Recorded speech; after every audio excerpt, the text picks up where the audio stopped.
اللهم ربنا ألهمنا رشدنا وأعذنا من شرور أنفسنا. اللهم أرنا الحق حقا وارزقنا اتباعه وأرنا الباطل باطلا وارزقنا اجتنابه. اللهم ارحمنا بالقرآن العظيم واجعله لنا إماما وهدى ورحمة. اللهم ذكرنا منه ما نسينا وعلمنا منه ما جهلنا وارزقنا تلاوته آناء الليل وأطراف النهار واجعله لنا حجة يا رب العالمين آمين. رب اشرح لي صدري ويسر لي أمري واحلل عقدة من لساني يفقهوا قولي. اعوذ باللہ من الشیطان الرجیم. بسم اللہ الرحمن الرحیم. لاسٹ لیکچر میں جو ہم نے پڑھا تھا وہ آیت نمبر 113 کی آدھی آیت میں نے پڑھی تھی، اور لا یعلمون بلکہ وہم یتلون الکتاب، یہاں تک ہم نے اس کو پڑھا تھا.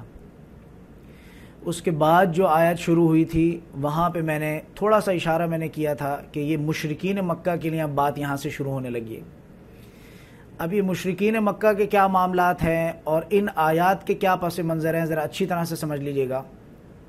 پہلے بھی واضح کر چکا ہوں اس چیز کو، دوبارہ سے ایک بار اس بات کو میں واضح کر دیتا ہوں کہ محمد الرسول اللہ جو ہے ان کے یہ معاملات ہوئے کہ ان کے خلاف جو ہے مشرکین مکہ نے، کفار نے اور تمام جتنے بھی لوگ وہاں تھے انہوں نے جو ہے وہ وارنٹ نکال دیا، ٹھیک ہے، کہ اب یہ جہاں ملیں جو بھی ہو کچھ ہو ان کو قتل کیا جائے. بات سمجھ آ رہی ہے مکہ کی لائف میں. تو اس کے بعد ایسا ہوا کہ اللہ تعالیٰ رب العزت کی طرف سے جو ہے وہ محمد رسول اللہ کی طرف جو ہے ان کے ہوئے معاملات اس طرح کے ہوئے کہ ان کو جو ہے وہ ہجرت کا اللہ تعالیٰ نے جو ہے وہ حکم دیا. اس میں پہلی چیز تو یہ ہوئی ہے کہ محمد رسول اللہ جو ہے نکل کر پہلی چیز یہ ہوئی ہے کہ طائف کی جانب گئے ہیں. یہ میں پہلے بھی بہت اچھے سے میں وضاحت کر چکا ہوں، لیکن آج اس کا بالکل جو ہے وہ کانٹیکس بنتا ہے اس بات کا. تو وہاں پہ یہ معاملات ہوئے کہ مکہ میں بہت زیادہ تنگ کیا مشرکین مکہ نے، اور پھر وہاں سے نکل کے جو ہے ہجرت کی ہے اور نکل کے گئے طائف. طائف میں معاملات یہ ہوئے کہ 3 دن تک جو ہے وہ پاگل بچوں کو جو ہے ان کے پیچھے چھوڑا گیا، اور ان کے جو منہ بولے بیٹے جو تھے وہ بعد میں پھر وہی والی بات آ جاتی منہ بولے بیٹے سے کہ وہ پہلے کی بات تھی. پھر اس کے بعد یہ معاملات ہوا زید بن حارثہ جن کو کہا جاتا تھا، وہاں سے معاملات ہوئے کہ وہ ان کے ساتھ تھے، حضرت محمد صلی اللہ علیہ وسلم ان کے ساتھ تھے. باقی کے جو تمام اصحابہ تھے وہ کہاں پہنچ چکے تھے؟ وہ حبشہ پہنچ چکے تھے. وہ ایک الگ چیز ہے، اس کو انشاءاللہ تعالی یہاں اس نقطے کو یاد رکھیے گا. انشاءاللہ بعد میں اس کی وضاحت کریں گے جب سورہ مریم پہ جب ہم پہنچیں گے. تو اصحاب جو یہاں سے جو اصحابہ کرام نکل کے گئے تھے ان کے ساتھ کیا معاملات ہوئے، وہ حبشہ چلے گئے. آپ صلی اللہ علیہ وسلم نے ان کو اجازت دے دی کہ تم نقل کر جاؤ کہاں؟ حبشہ کی طرف. لیکن یہاں پہ کچھ صحابہ موجود تھے جس میں حضرت ابوبکر تھے اور بھی کچھ صحابہ تھے، حضرت محمد صلی اللہ علیہ وسلم تھے، زید بن حارثہ جو بہت قریب ترین لوگ تھے. یہ لوگ کہاں چلے گئے؟ طائف کی طرف چلے گئے.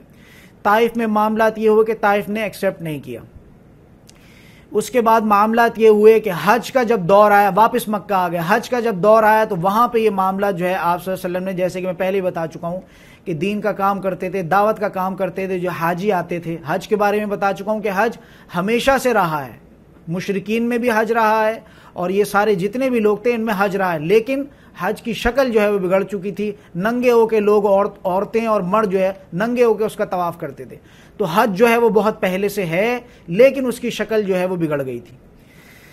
تو اس میں یہ بات سمجھ لیجئے گا کہ اس میں کیا معاملہ تھے. اور یہ جو میں نے بات کہی ننگے ہو کے جو طواف کرتے تھے یہ مشرکین اور جو کفار تھے ان کے ضمن میں ہے. اس بات کی کوئی غلط انڈرسٹینڈنگ نہ لے لے، اس بات کو پتہ نہیں کس طرح سے آپ اس بات کو لیں، سمجھ آ رہی نہیں. تو یہ میں بتا رہا تھا کہ حج کی جو بگڑی ہوئی جو شکل تھی کفار اور مشرکین نے، کہ بہت زیادہ کوئی زہد والا انسان ہے تو کیا اس نے یہ پردہ رکھنا کرنا، یہ اتارو ان کپڑوں کو بھی، اور پھر وہ جو ہے وہ عورت ہو یا مرد ہو اس طرح کے معاملات کرتے تھے.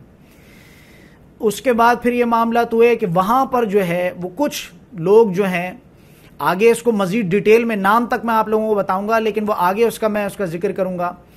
وہاں پہ کچھ ایسا ہوا ہے کہ میں پہلے بھی وضاحت کر چکا ہوں کہ جو عرب کے کچھ لوگ تھے جو وہاں حج کرنے کی نیت سے آئے اور انہوں نے دیکھا کہ یہ محمد، یہ تو وہی ہیں، میں پہلے بھی بتا چکا ہوں اس کو کہ یہ تو وہی ہیں کہ جو ہماری تورات میں لکھا تھا اور جو ہماری اس طرح کی کتابوں میں لکھا تھا. یہود کے بھی کچھ علماء تھے اس میں بات سمجھنے کے لیے گئے اور وہ ساری چیزیں.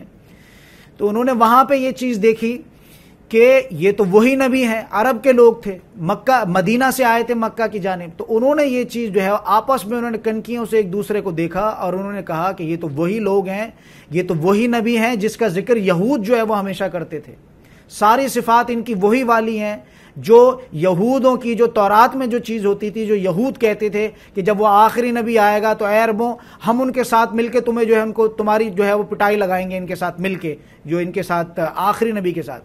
لیکن میں پہلے بھی اس کا جو ہے میں بتا چکا ہوں آپ لوگوں کو کہ ان کو یہ لگتا تھا یہودوں کو کہ یہ جو نبی آئیں گے آخری نبی یہ بھی اسرائیلی ہوں گے، لیکن یہ عربیوں میں سے یہ نبی آ گئے۔ یہاں عربوں کو اللہ تعالیٰ کا جو فضل و کرم ہوا وہ یہ ہوا کہ انہوں نے جب یہ چیز دیکھی تو وہ فوراً جو ہے اس حج کی جو موقع تھا اس پر انہوں نے فوراً بیعت کر لی محمد رسول اللہ سے کہ ہم شرک نہیں کریں گے اور آپ اللہ کے نبی ہیں، یہ لا الہ الا اللہ محمد رسول اللہ پر جو ہے آپ صلی اللہ علیہ وسلم نے ان سے بیعت لے لی۔ کون لوگ تھے؟ یہ جو تھے جن کو کہتے ہیں یہ جن کو بعد میں پھر وہ انصار اور جن کو مہاجرین، یہی لوگ تھے وہ، ٹھیک ہے۔ یہ اس وقت تک جو ہے یہ دو قبیلے جو میں بتا چکا ہوں، اوس اور خزرج، یہ دو قبیلے تھے، بعد میں پھر یہ لوگ انصار میں تبدیل ہوئے اور بعد میں یہ لوگ جو ہے پھر اس میں جو ہے وہ مہاجرین میں تبدیل ہوئے، وہ آگے چل کے انشاءاللہ بات کھل کے سمجھ میں آئے گی۔ مدینہ کے جو رہائشی تھے وہ نکل کے آئے مکہ، تو انہوں نے یہ چیز دیکھی کہ یہ تو وہی محمد رسول اللہ ہیں جن کی بات کرتے تھے یہود، انہوں نے فوراً ان کے ہاتھ پہ بیعت کی اور اس کے بعد وہ محمد رسول اللہ کو بہت عزت اور تکریم کے ساتھ وہ محمد رسول اللہ کو لے کر آئے ہیں، اور وہ جو انہوں نے ہجرت کی ہے مکہ سے جو نکل کر آئے ہیں، ہجرت کر کے آئے مدینہ، وہاں سے یہ دور شروع ہوتا ہے ہجری۔ ہجری کس سے بنا ہے؟ ہجرت سے۔ یہ جو ہجری کیلنڈر ہے ہمارا یہ کہاں سے بنا ہے؟ محرم کی کچھ آخر کے دن تھے جس میں محمد رسول اللہ نے جو ہے وہ ہجرت کی ہے، اور پھر وہ جو ہے یہ جو آخر اس کا جو ہے کیا کہتے ہیں ذی الحجہ کے کچھ دن تھے، حج کے فوراً بعد کے کچھ دن تھے، ہجرت کر کے آئے اور اس کے بعد جو ہے محرم کی جو ہے وہ پہلی تاریخ کو جو ہے پھر یہ سارے کیلنڈر جو ہے بعد میں حضرت عمر کے دور میں اس کیلنڈر کو تشکیل دیا گیا ہے۔ یہ کیلنڈر بھی بہت بعد میں حضرت عمر کے دور خلافت میں اس کو جو ہے یہ نام دیا گیا ہے کہ وہ کون سی تاریخ تھی جس میں محمد رسول اللہ آئے تھے، اور وہاں سے یہ ہجری کیلنڈر شروع ہوا ہے۔ اب اس میں ایک نقطہ بہت امپورٹنٹ ہے، سمجھ لیجئے گا، جہاں پر بھی نام آتا ہے سن 1 ہجری سے کیا مراد ہے کہ محمد رسول اللہ مدینہ تشریف لا چکے ہیں اور وہاں سے یہ کیلنڈر شروع ہو رہا ہے۔ لیکن جب یہ بات آئے گی کہ سن 1 ہجری سے قبل 13 سال پہلے، تو اس سے کیا مراد ہوگی؟ محمد رسول اللہ مکہ میں ہے۔ یہ قبل ہجری سے جب بھی بات آئے گی تو وہاں سمجھ لیجئے گا کہ وہ مکی دور کی بات ہو رہی ہے۔ بات سمجھ میں آ گئی؟ یعنی ہجری دور ہے یا مدینہ کا دور ہے، یا آپ دیکھتے مدنی صورتیں یہ ساری مدینہ میں ہجرت کرنے کے بعد نازل ہوئی۔ یہ بہت ضروری ہے کہ آپ کی اس پہ اچھے سے کمانڈ ہونا چاہیے۔ لہٰذا جو دور گزرا 11 سال 13 سال جو بھی دور گزرا مکہ میں، وہ ہجری دور نہیں تھا۔ ہجرت کا دور تب تھا کہ جب آپ صلی اللہ علیہ وسلم جو ہے وہ وہاں سے نکل کر اور پہلی محرم کو پہنچے، تو یہاں پہ کچھ پہلے ہیں، یعنی ذی الحجہ کے آخری جو اسلامک کیلنڈر کا جو آخری جو منتھ ہوتا ہے اس کے حساب سے کچھ دن پہلے یہاں پہنچ گئے۔ لیکن حضرت عمر کے دور میں، یہ بات بھی سمجھ لیجئے گا، یہ کیلنڈر جو تشکیل کیا گیا ہے، جو اس کو شکل دی گئی ہے، یہ حضرت عمر کے دور میں تشکیل دی گئی ہے۔ آپ صلی اللہ علیہ وسلم کے دور تک یہ کیلنڈر نہیں تھا، ہجری کیلنڈر، لیکن بعد میں جو ہے کہ وہ تمام اصحابہ کرام نے کہا، حدیث ملتی ہے میں اوتھینٹک، اس میں ابھی میرے پاس نمبر نہیں ہے لیکن اوتھینٹک حدیث ہے اور بہت معروف حدیث ہے یہ۔ تو حضرت عمر نے کہا کہ ہر نبی کا جو ہے وہ ہر لوگوں کا کیلنڈر ہے، کسی کا جورجین کیلنڈر ہے، کسی کا کوئی اور کیلنڈر ہے، تو ہمارا بھی کوئی کیلنڈر جو ہے اس طرح کا تشکیل دینا چاہیے۔ وہاں پہ یہ معاملات ہوئے۔ اب یہاں سمجھ لیجئے گا مکی دور جو ہے وہ محمد رسول اللہ گزار کے آ چکے ہیں۔ ابھی ہم یہ جو آیات پڑھتے ہیں، یہ جو صورتیں ہم پڑھ رہے ہیں، جس میں خاص طور سے 2 جوڑے جو آئیں گے ہماری صورتوں کے، سورۃ البقرہ ہے، اس کے بعد کی سورہ آل عمران ہے، اور اس کے بعد کا جو دوسرا جوڑا ہے سورۃ البقرہ اور سورہ آل عمران، یہ ایک جوڑا ہے۔ اسی طرح سے سورۃ النساء اور اس کے بعد والی سورت، یہ دوسرا جوڑا ہے۔ تو یہ جو صورتیں ہم پڑھ رہے ہیں، یہ اچھی طرح سے اسکیچ بنا لیے گا، یہ مدنی دور کے ہیں، مکی دور کے نہیں ہیں۔ یہاں پہ بھی آپ دیکھیں گے کہ جب محمد رسول اللہ تشریف لے آئے ہیں تو یہاں پہ ساری بات یہود کے بارے میں ہو رہی ہے، ساری بات یہاں نصارہ کے بارے میں ہو رہی ہے، ساری بات یہاں منافقین کے بارے میں ہو رہی ہے۔ کہیں بھی یہاں پہ جو ہے اس طرح سے کہ جو جہاد کرو اور قتل کرو اور وہ جو مکی دور کے جو معاملات ہیں یہاں نہیں ہو رہا ہے۔ آپ دیکھ رہے ہیں کہ تمام جتنے بھی معاملات آ رہے ہیں، یہ معاشرتی معاملات آ رہے ہیں، تمام جتنے بھی ہیں، یہ ساری بات جو ہو رہی ہے یہ ایمان سے بات شروع ہوئی ہے، جو کہ الحمدللہ رب العالمین قرآن کی ترتیب کے اعتبار سے دیکھا جائے تو ہمارے لیے مسلمانوں کے پڑھنے کے لیے بھی بہت زیادہ مفید ہے، کیونکہ اسلام میں تو آپ داخل ہو چکے ہو، لہٰذا ساری بحث جو شروع ہوتی ہے سورۃ البقرہ سے وہ ایمان کی بحث شروع ہوتی ہے۔ تو تعویل خاص میں بھی یہ چیز سمجھ لیجئے گا، اس دور سے محمد رسول اللہ گزرے اور اس اعتبار سے جو ہے قرآن کا نزول ہوا۔ اسی طرح سے ہمارے لیے بھی یہ چیزیں کہ ساری چیزیں، ایک بندہ ہے مثال کے طور پر اسلام میں داخل ہو گیا ہے، اب اس کے بعد یہ کہ قرآن کو پڑھنا شروع کرتا ہے۔ میں بارہا اس چیز کی وضاحت کر چکا ہوں۔ تو ایک انسان جو انفرادی اعتبار سے بالکل کامل جس کی شکل بنتی ہے، وہ شکل اس کی بالکل اسی طرح سے بنتی ہے کہ قرآن کو جو ہے وہ بالکل شروعات سے پڑھنا شروع کرے۔ تو اس کا جو حیولہ بنے گا اس کی شخصیت کا، وہ سورۃ البقرہ سے ہی بننا شروع ہو جائے گا کہ سب سے پہلے اس میں جو ہے ساری خباثتوں کو چھوڑ کے ایمان کی حالت میں وہ آئے گا۔ تو یہاں پہ میں بتانے چاہتا تھا کہ مکی دور گزر چکا ہے، مدنی دور چل رہا ہے، اور یہ سن 2 ہجری کی یہ صورت ہے، 2 اور سن 3 ہجری کا۔ کچھ معاملات جو اس کے شروعات کے جو معاملات ہیں، شروعات کے جو سمجھ لیجئے گا کہ شروعات کے جو کچھ رکوع ہیں اس کے وہ 2 ہجری کے ہیں، اور آخری کے جو معاملات اس کے آئیں گے وہ 3 ہجری کے معاملات ہیں وہ۔ تو یہ زمانی اعتبار سے سمجھ لیجئے گا کہ 2 اور 3 ہجری کے یہ معاملات ہیں جو سورۃ البقرہ میں کمپائل کیے گئے ہیں۔ بات سمجھ میں آ گئی ہے؟ اب یہاں پہ معاملہ یہ آ رہا ہے، یہ ساری بات مجھے کیوں عرض کرنا پڑی، اس کی پیچھے وجہ کیا ہے؟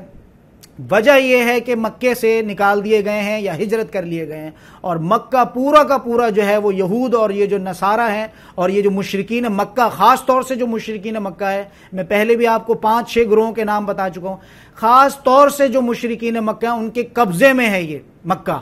سمجھ آ رہی ہے؟ اب جب آپ اس کو پڑھیں گے، ان آیت کو پڑھیں گے تو بات سمجھ میں آئے گی۔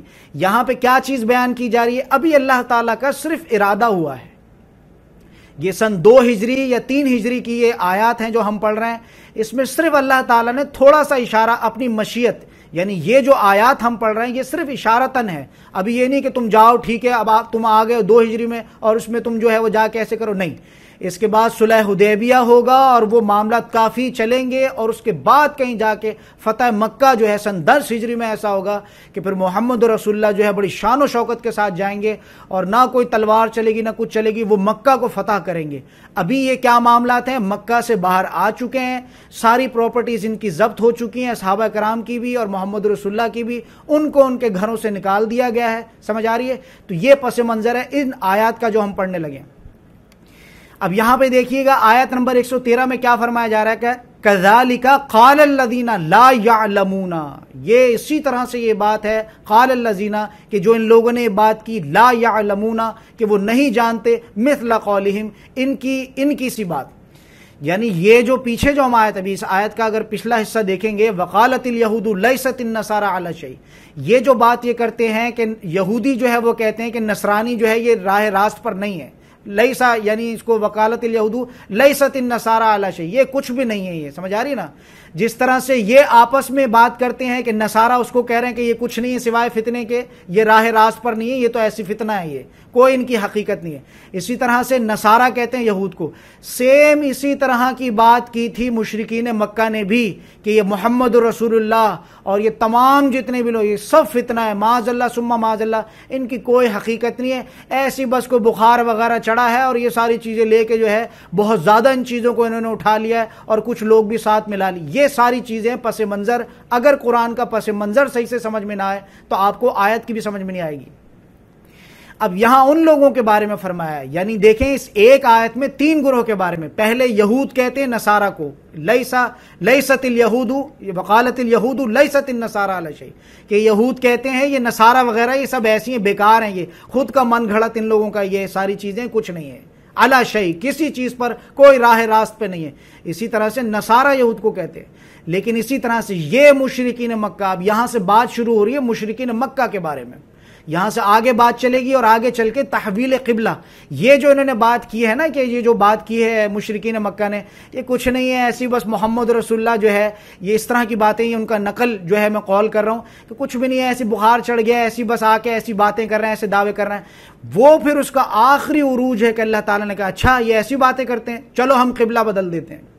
تو وہ جب قبلہ جب بدلے گا تو وہ کھلا کے وہ فتنہ آیا کہ یہ تو کوئی نئی امت ہے، یہ جو چیز ہو گئی ہے کہ اب تک تو یہ تھا کہ ہمارے قبلے کی طرف جو ہے وہ نماز پڑھتے تھے، 16 سے 17 مہینے محمد رسول اللہ مکہ چھوڑنے کے بعد مدینہ آنے کے باوجود بھی جو عجمیوں کو جو قبلہ تھا اس کی پیروی کر رہا ہے، وہاں پہ بھی ان کو لگا کہ ٹھیک ہے یہ ہمارے ہی قبلے کے تحت ہے، ہماری ہی امت کی کوئی شاخ ہے، ہمارے ہی کسی امت کے کسی دین کے فرقے سے ہے۔ لیکن جب وہ قبلہ کی تحویل ہوئی تو وہاں وہ پھٹ پڑے، سمجھ آ رہی ہے؟ وہ انشاءاللہ ہم آگے چل کے دیکھیں گے۔ یہاں صرف اشارہ کیا جا رہا ہے ان کی بات کو، اور ان کی بات کو رد کیا جا رہا ہے۔ کیا یہ کہتے ہیں کذالک قال الذین لا یعلمون، یہ بالکل اسی طرح سے ان لوگوں نے بھی جو کچھ نہیں جانتے، جو یہ مشرکین مکہ، میں وضاحت کر چکا ہوں، مشرکین مکہ ہیں، محمد رسول اللہ کو بہت زیادہ انڈر اسٹیمیٹ کر رہے تھے، کچھ نہیں ہے ایسے ویسے اس طرح کی بات۔ مثل قولہم، قولہم سے مراد کیا ہے؟ نصارہ اور یہود کی طرح کی ان کی بات ہے۔ جیسے وہ، میں مزید وضاحت کر دیتا ہوں، بات اچھے سے کھل کے سمجھ میں آ جائے۔ جس طرح سے یہود اور نصارہ آپس میں لان تان کر رہے ہیں کہ وہ آپس میں ایک دوسرے کو کچھ نہیں مانتے، اسی طرح سے یہ جو مشرکین مکہ ہیں یہ بھی محمد رسول اللہ کو، وہ جو مفلحون کا جو گروہ ہے، محمد رسول اللہ ان کے اصحاب کرام جو کھڑے ہوئے ہیں، ان کو یہ کہہ رہے ہیں کہ ہم بھی ان کو کچھ نہیں مانتے۔ تو اللہ تعالیٰ یہاں اشارہ کر کے کہہ رہے ہیں کہ یہ بھی اسی طرح کی بات ہے جیسے مثل قولہم، کہ جیسے پیچھے والے وقالت الیہود لیست النصارى، یہ جس طرح کی باتیں کر رہے ہیں ان کی بات بھی بالکل اسی طرح کی ہے۔ یعنی یہود بھی جو ہے وہ بالکل راہ حق پہ نہیں ہے، نصارہ بھی راہ حق پر نہیں ہے، اور اسی طرح سے تیسرا گروہ جو ہے مشرکین مکہ، یہ بھی راہ حق پر نہیں ہے۔ سمجھ آ گئی بات یہاں پہ؟ اب آگے فرمایا جا رہا فاللہ یحکم بینہم یوم القیامہ، تو اللہ تعالیٰ رب العزت ان کا جو ہے یوم القیامت، جو قیامت کے روز، جو میں پہلے بھی فلسفہ اس کا بتا چکا ہوں، ہمارے لیے تو بہت کچھ ہی ایسی کم چیزیں ہوں گی جس کا حساب کتاب ہو، کیا ہو، ہم نے اعمال اکٹھے کیے، لیکن جو جلیل القدر جو لوگ ہیں، جو رسول ہیں، جو اصحاب کرام ہیں، جو رسولوں کے جو حواریین ہیں، جو نبی ہیں، انبیاء ہیں، صالحین ہیں، ان کے جو ہیں وہ بہت زیادہ اس طرح کے معاملات ہوئے۔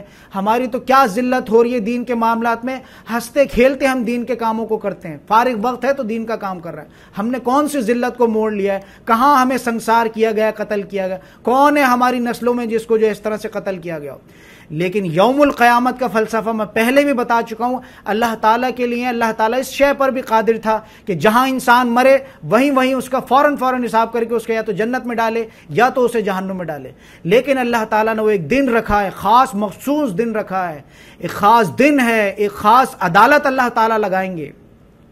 میں بہت وضاحت کر چکا ہوں، اس دن کی ایک عدالت لگے گی جس میں پیش کیا جائے گا، اور یہ جو مومن بندوں کا جو مذاق اڑایا جاتا تھا، انبیاء کا جو مذاق اڑایا جاتا تھا، رسولوں کا جو مذاق اڑایا جاتا تھا، اور یہ شہیدوں کے ساتھ جو ناحق ان کو شہید کیا گیا، اس روز وہ اپنی ان حالتوں میں کھڑے ہوں گے، اور یہ سارا کچھ جس طرح سے وہ میں پہلے بھی مثال دے کے سمجھا چکا ہوں کہ جیسے ایگزامس تو ہم چھپا کے کرتے ہیں، لیکن جو اس کا جو ڈے آف ججمنٹ جو ہوتا ہے اس کا، یا ڈے آف ریزلٹ جو ہوتا ہے، وہ اناؤنس کر کے اس چیز کو کیا جاتا ہے۔ اس کے پیچھے کیا حکمت ہوتی ہے کہ ایک اسٹوڈنٹ دوسرے اسٹوڈنٹ سے جو ہے وہ کیا کرے کہ وہ نصیحت لے کہ آج اس کو ایوارڈ ملا، آج اس کو میڈل ملا ہے، اگر ہم بھی محنت کریں تو ہمیں بھی اسی طرح بلا کے تالیوں میں بلایا جائے گا اور میڈل دیا جائے گا۔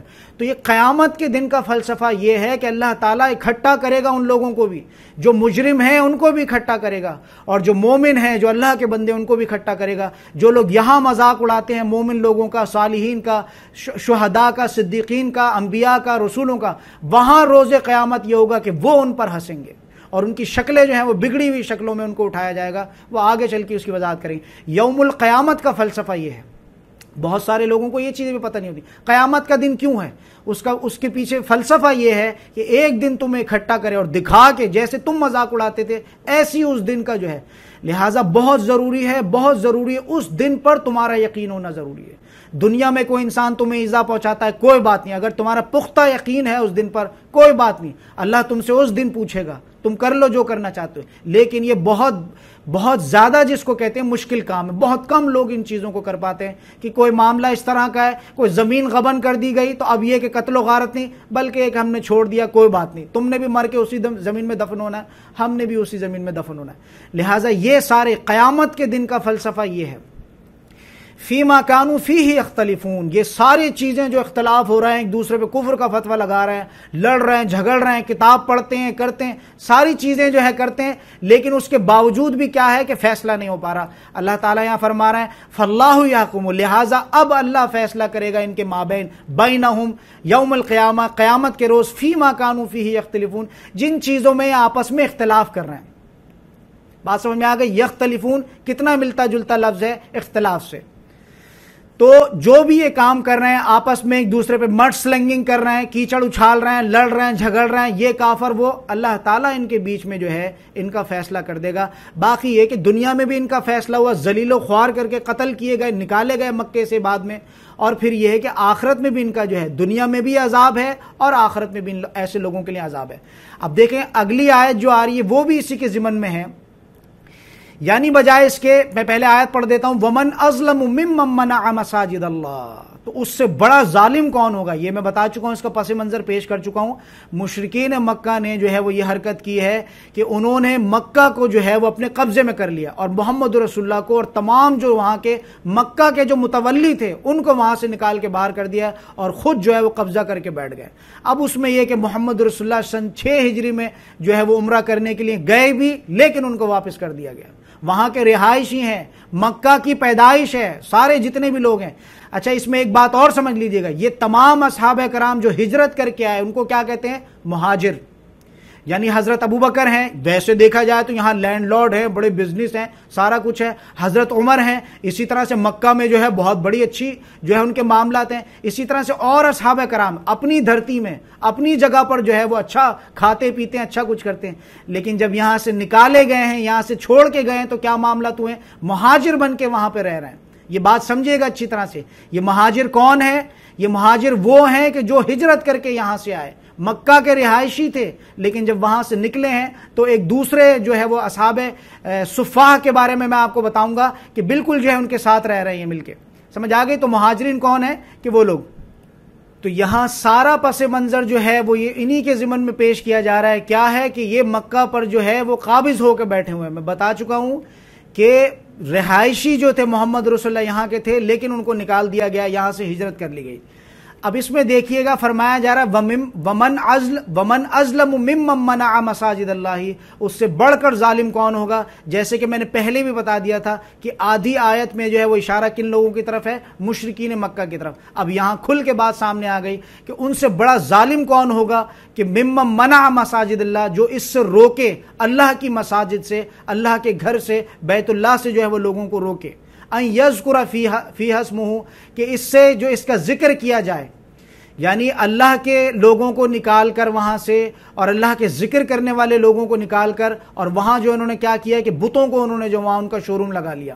بات سمجھ میں آ رہی ہے؟ تو یہاں فرمایا جا رہا ہے کہ وسعا فی خرابیہ، اور وہ کوشش کرے ان چیزوں کی کہ جو کیا کرے؟ خرابیہ، جو اس میں خرابی پیدا کرنے کی کوشش کریں۔ یعنی بالکل اسی طرح سے بات ہے کہ وہاں سے جو اللہ کے جو رسول ہیں ان کو وہ وہاں پہ نہیں ہے۔ مکہ میں جو ہے وہ خانہ کعبہ میں یہ چیز ہو رہی ہے کہ جو ہے بتوں کا پورا شو روم لگا رکھا ہے اور ساری چیزیں، اور زیادہ تر کوشش یہ کر رہے ہیں، بھاگ دوڑ ان کی یہ ہو رہی ہے کہ وہ جو ہے زیادہ تر کیا کریں کہ اللہ کے اس گھر کے لیے جو ہے وہ خرابی پیدا کریں۔ اولئک ما کان لهم ان يدخلوها، اب اللہ تعالیٰ یہاں اپنا فیصلہ سنا رہا ہے کہ یہ تو ان لوگوں کے لیے نہیں ہے، یہ ان کا حق نہیں ہے کہ یہ جو ہے اللہ کے گھر میں داخل ہو سکیں، الا خائفین، مگر اس کے کہ جو لوگ ڈرتے ہوں۔ یہ تو اللہ کا ڈر نہیں رکھتے، اللہ کی توحید پر قائم نہیں ہے، ان کے کوئی بھی معاملہ جو اس طرح کے نہیں ہے، تو یہاں ان کی طرف اشارہ ہو رہا ہے کہ ان کا حق نہیں ہے۔ یہاں وہ ڈکلیریشن آ رہی ہے، یہاں وہ مطمئن کیا جا رہا ہے اصحابہ کرام کو اور محمد رسول اللہ کو کہ یہ ان کا حق نہیں ہے۔ یعنی تھوڑا سا اللہ تعالیٰ نے اپنا جو اللہ تعالیٰ کی جو مشیت ہونے والی ہے اس کے بارے میں تھوڑا سا یہاں ذکر کیا ہے۔ یعنی اس کا ترجمہ پڑھ دیتا ہوں، وَمَنْ أَظْلَمُ مِمَّنْ مَنَعَ مَسَاجِدَ اللَّهِ أَنْ يَذْكُرَ فِيهَا اسْمُهُ وَسَعَى فِي خَرَابِهَا، اور اس سے بڑھ کر ظالم کون ہوگا اس سے جو روکے اللہ کی مسجدوں میں، اس سے اس کے ذکر جو کیا جائے اس میں، یہاں پہ ان میں اللہ کے نام کا اور کوشش کرے ان کو ویران کرنے کی۔ یعنی خراب سے مراد کیا ہے؟ خراب جو ہے دو طرح سے آتا ہے، ایک تو یہ کہ توڑ پھوڑ وغیرہ ٹائپ کی جو ظاہری شکل ہوتی ہے، دوسری خرابی سے مراد یہ ہے کہ وہاں اللہ کا نام نہیں لیا جاتا۔ ظاہر سی بات ہے وہ تو بت کدا تھا، وہ تو وہاں تو بتوں کا نام لیا جاتا، لات منات عزا اور حبل کے جو ہے وہاں پہ یہ 4 بڑوں کے نام بتا رہا ہوں، اللہ کا تو نام وہاں پہ نہیں لیا جاتا تھا۔ تو اولئک ما کان لہم، یہاں پہ وہ فیصلے والی بات آ رہی ہے کہ حقیقتاً واقعہ یہ در حقیقت کے ایسے لوگوں کے لیے نہیں ہے یہ مکہ، یہ جو حرم ہے کہ وہ گھسیں اس میں کہ لیکن مگر اللہ سے ڈرتے ہوئے۔ بات سمجھ میں آ گئی؟ ایسے لوگوں کے لیے کیا ہے، بلکہ یہاں فرمایا جا رہا ہے لہم فی الدنیا خزی، کہ ایسے لوگوں کے لیے تو دنیا میں بھی جو ہے وہ ذلت اور خواری ہے۔ اور یہ ذلت اور خواری کے آگے چل کے میں رکھوں گا کہ کس طرح سے معاملات ہوئے، کہ کس طرح کے معاملات جو ہے ان کے ساتھ آگے چل کے وہ دیکھیں گے کہ ان کے ساتھ جو ہے معاملات ہوئے، دنیا میں بھی ذلت ان کے ساتھ ہوئی ہے، وَلَهُمْ فِي الْآخِرَةِ عَذَابٌ عَظِيمٌ، اور بہت بڑا عذاب جو ہے ان کے لیے تیار کر لیا گیا ہے آخرت کے دن کے لیے۔ وَلَهُمْ فِي الْآخِرَةِ، اور آخرت میں جو ہے ان کے لیے عذاب عظیم ہے۔ اب یہاں پہ ایک چیز اور سمجھ لیجئے گا کہ خانہ کعبہ کو لے کر بہت سارے لوگوں کے مغالطے ہیں، بہت زیادہ چیزیں اس طرح کی ہیں، درجہ بدرجہ ان چیزوں کو میں رکھنا شروع کرتا ہوں۔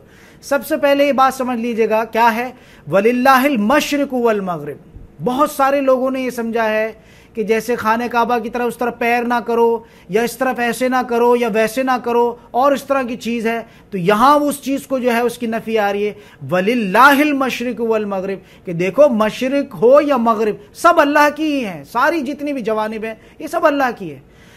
مغرب سے یا مشرق سے مراد یہ نہیں کہ اللہ تعالیٰ اس جگہ مقیم ہے۔ میں جیسے پہلے بھی آپ لوگوں کو بتا چکا ہوں کہ تمام جتنی بھی کائنات کو ملانے کے بعد بھی مچھر کے پر کے برابر بھی نہیں ہے، جیسے کہ وہ حدیث ہے جامع ترمذی کی حدیث ہے 2320 میں، جس میں فرمایا جاتا ہے رسول اللہ صلی اللہ علیہ وسلم نے فرمایا اللہ تعالیٰ کے نزدیک دنیا کی وقعت اگر ایک مچھر کے پر کے برابر بھی ہوتی تو وہ کسی کافر کو اس میں سے ایک گھونٹ بھی پانی نہیں پینے دیتا۔ لہٰذا تمام کائنات ملا کر بھی اللہ تعالیٰ کے سامنے ایک مچھر کے پر کے برابر بھی نہیں ہے۔ تو اب یہ سوچا جائے اس چیز کو تو کیسے اس طرح سے ہو سکتا ہے کہ اللہ مشرق میں یا مغرب میں نہیں ہے؟ یعنی اگر مثال کے طور پر اس چیز کو اس طرح سے کمپیریزن کیا جائے کہ انسان کے سامنے چیونٹی آنے واحد میں انسان اس چیونٹی کو دیکھ سکتا ہے یا نہیں، میں سمجھانے کے لیے یہ بات بتا رہا ہوں آپ لوگوں کو۔ تمہاری آنکھوں سے، تمہاری جسامت سے کوئی چیز بہت چھوٹی ہے، تم اس کو آنے واحد میں تم اس چیز کو دیکھ سکتے ہو۔ اسی طرح سے بات جو بیان کی جاتی ہے کہ اللہ ہر چیز کا دیکھنے والا ہے، وہ پوری دنیا ملا لو، پوری کائنات ملا لو تو وہ تو مچھر کے پر کے برابر بھی نہیں ہے، تو اللہ تعالیٰ کیوں نہیں دیکھ سکتے اس کو ایک ہی وقت میں؟ یہ میں بہت وہ بات کر رہا ہوں جس سے آپ کا علم الیقین حق الیقین میں بدل جائے گا۔ یعنی اللہ تعالیٰ جو ہے بہت بڑا، اللہ اکبر، اللہ کی جو ہے وہ اگر دیکھا جائے تو ظاہری اعتبار سے بہت بڑے ہیں، بہت بڑے ہیں، بہت بڑے ہیں اللہ تعالیٰ، سمجھ آ رہی نہیں؟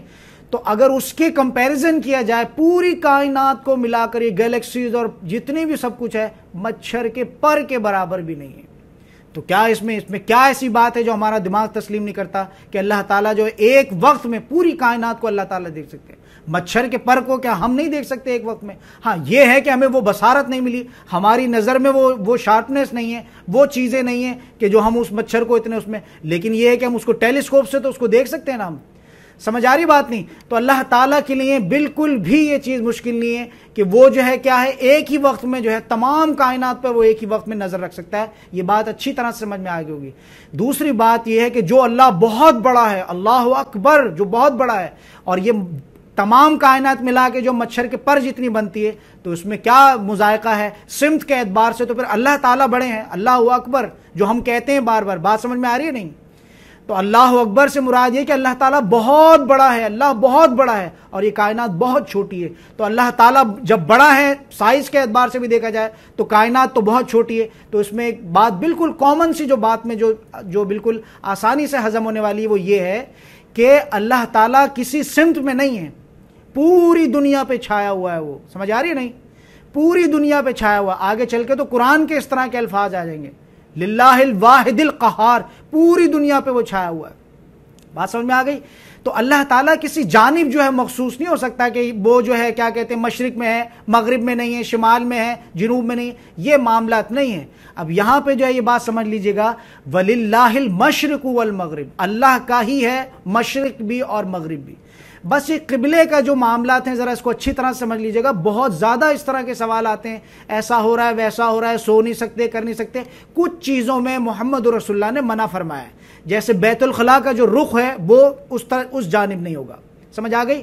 نہ قبلہ اول کی طرف ہوگا اور نہ قبلہ جو ہے جو ثانی ہے جو ہمارا قبلہ اس کی طرف، بلکہ اس کے بالکل برعکس ہوگا. سمجھ آ گئی؟ تو اسی طرح سے کچھ چیزوں میں محمد رسول اللہ نے تھوکنے کے لیے، جیسے حدیث آتی ہے کہ تھوکنا نہیں چاہیے قبلہ رخ ہو کر، سمجھ آ رہی ہے، لیکن ہمارے یہاں تو یہ ہے کہ جس نے منہ میں گٹکا ڈالا ساری طرف جہاں ملے اس کو کیا معلوم غریب کو کہ وہ قبلہ بھی کسی چیز کی نہ کوئی چیز ایسی ہے، جہاں دل کرتا تھوکتا پھر رہا ہے.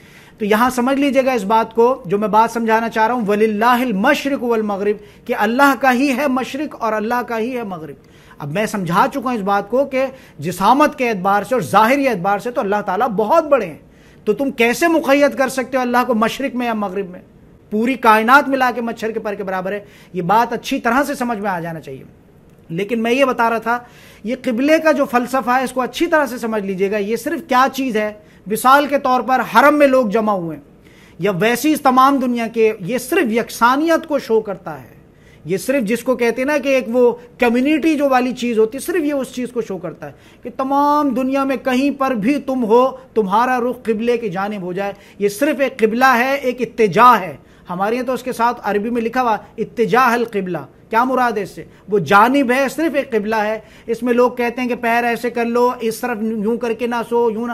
چھوٹی چھوٹی چیزوں کو اٹھا کے فتنہ بنا دیا اور جو بڑی جو دین کی قائم کرنے والی چیزیں ان کو بالکل اجھل کر کے پھینکا ہے. چھوٹی چھوٹی ضد بحث میں الجھے ہوئے ہیں اور بڑی چیزوں کو جو ہے وہ بالکل، یہی شیطان کی سب سے بڑی چال ہے کہ بڑے جو تمہاری زندگی کے مقصد ہیں اس سے تمہیں ہٹا دے اور یہ چھوٹی چھوٹی چیز کو آمین یوں کیوں کہہ دیا، وہ کیوں کہہ دیا، ہاتھ یوں کیوں باندھ لیے، وہ کیوں، یہ ساری چیزوں میں جو ہے وہ الجھا کے رکھا ہے. لہٰذا سمجھ لیجئے قبلہ صرف ایک اتجاہ ہے، صرف ایک اتجاہ ہے. مثال کے طور پر جو ہے وہ کوئی امریکہ سے آ گیا، جو اجتماعی جو میٹنگ ہوتی ہے جیسے پوری دنیا کے مسلمان جمع ہیں، اب کوئی کہے بھائی ہم امریکہ میں تو ہم جو ہے فلاں جگہ رک کر کے نماز پڑھتے ہیں، ہم تو تمہاری طرف نہیں. اب ذرا اندازہ لگائیے، اللہ نہ کرے ایسا ہو کہ نماز میں کھڑے ہیں اور امام کا رخ جس طرف ہے اور ایک انسان پیچھے کر کے رخ کھڑا، ہم تو امریکہ میں ساری عمر جو ہے اسی طرح سے نماز پڑھتے ہیں، تو بڑا مسئلہ ہو جائے گا. اجتماعی زندگی تو ہو ہی نہیں سکتی. لہٰذا اللہ تعالیٰ نے یہ چاہا کہ تم جہاں کہیں بھی تم ہو، یا آگے ہم بہت ڈیٹیل میں اس چیز کو پڑھنے والے ہیں، جہاں کہیں بھی تم ہو اپنا رخ جو ہے وہ قبلے کی جانب کر لو. تو لہٰذا یہاں قرآن میں جو ہے اور حدیث میں بھی صرف اس کا رخ ہے، اتجاہ ہے، یہ ڈائریکشن ہے، بس اس سے زیادہ کچھ نہیں ہے. باقی یہ جو لوگ کہتے ہیں کہ ایسے ہو جاتا ہے ویسے ہو جاتا ہے، یوں پیر نہ کرو، یوں نہ کرو، فلانا نہیں کرو، اس میں یہ چیز ہوتی ہے کہ یہ جو محمد رسول اللہ کا جو دور تھا یہ اور جو دوسرے دور تھے اس میں تو چڑھ کر اس کے اوپر جو اذان دی جاتی تھی. بات سمجھ میں آ رہی ہے؟ اسی طرح سے مسجد نبوی کے اوپر بھی جو ہے وہ چڑھ کے اذان دی جاتی ہے. یہ ساری چیزیں نٹیز گریٹیز میں آتی ہیں، اس کا کوئی حقیقت نہیں ہے، کوئی اس طرح کی چیز نہیں ہے کہ جو اس طرح کے معاملات ہو. مسجد میں لیٹنا ہے یا اور اس طرح کی چیزیں بالکل الاؤ ہے، اس میں کوئی مذائقہ نہیں ہے. آگے بڑھتے ہیں، وَلِلَّهِ الْمَشْرِقُ وَالْمَغْرِبُ. اب یہ بات بہت اچھے سے سمجھ میں آ گئی ہوگی کہ اللہ کا ہی ہے مشرق اور مغرب. فَأَيْنَمَا تَوَلُّوا. اب یہ جو چیز آ رہی ہے اس کو دیکھیے گا، یہ تمہید میں آ رہی ہے تحویل قبلہ کی، یعنی وہ آگے چل کے پھر پورا ہو جائے گا. سیقول السفہاء سے جو بات شروع ہوگی، جو ایک پارہ ہمارا ختم ہو جائے گا، وہاں تو کھل کھلا کے بات آ جائے گی. اب وہ ڈکلیریشن وہاں پہ ہو جائے گی، لیکن یہاں صرف اشارہ کیا جا رہا ہے، بس ایک اشارہ دیا جا رہا ہے. کیا؟ فَأَيْنَمَا تَوَلُّوا. اور یہ بات بھی سمجھ لیجئے گا اچھی طرح سے کہ یہ قرآن کی جو ترتیب ہے یہ آگے چل کے آپ لوگوں پہ آہستہ آہستہ کھلے گی. بہت پیاری ترتیب ہے یہ، بالکل اللہ کی طرف سے اس ترتیب کے ہونے میں کوئی شک شبہ نہیں ہے. وہ کیوں ہے؟ اب دیکھیے گا مثال کے طور پر کہ جب زندگی شروع ہو رہی ہے، یعنی جب محمد رسول اللہ کی، صحابہ کرام کی ابھی رستے میں ہیں، وہ ابھی وہ اس طرح کی سلطنت نہیں بنی ہے، یہ ایک ریاست نہیں بنی ہے. اب وہاں پہ پورے احکام آ جائیں. مثال کے طور پر مثال دے کے سمجھاتا ہوں، بات اچھے سمجھ میں آئے. اب جیسے مثال کے طور پر رستے میں یہ بھگدڑ مچ رہی ہے، ہجرت کر کے آئے ہیں، وہ ساری چیزیں جو ہے امپلیمنٹ کر رہا ہے، وہ مسجد بنا رہا کر رہا ہے، اور بیچ میں ایک دم سے آ جائے جی تم یہ کام جو ہے مہینے کے روزے رکھو گے. اب یہ تو بڑا بوجھ ہو جائے گا. لہٰذا یہ سارا کام تدریجاً ہو رہا ہے. یہ قرآن کی ایک ایک آیت جو ہے، جس طرح سے آپ لوگوں کی تربیت ہو رہی ہے اسی طرح سے محمد رسول اللہ کی اور اصحاب کرام کی بھی تربیت ہوئی. جب وہ پورا حساب کتاب بن جائے گا، اب اس کو دیکھیے گا، پہلے ایمان کی بحث ہو رہی ہے سورۃ البقرہ میں، اس کے بعد اسلام کی بحث ہو رہی ہے. کیوں؟ کیونکہ اس دور میں بھی سن 4 ہجری میں 5 ہجری میں جو وہ سورت کا آئے گا، وہاں پورا ایک معاشرہ تشکیل دے دیا ہے. اور یہ جو اسلام کی بھی بحث ہو رہی ہے، انفرادی طور پر بحث ہو رہی ہے. جب آگے والی صورتوں میں چلیں گے تو اجتماعی طور پہ وہ ایک ملک کیسے بنے گا، ایک ریاست کیسے بنے گی، وہ سورۃ المائدہ میں وہ ساری چیزیں آئیں گی. بات سمجھ میں آ رہی ہے؟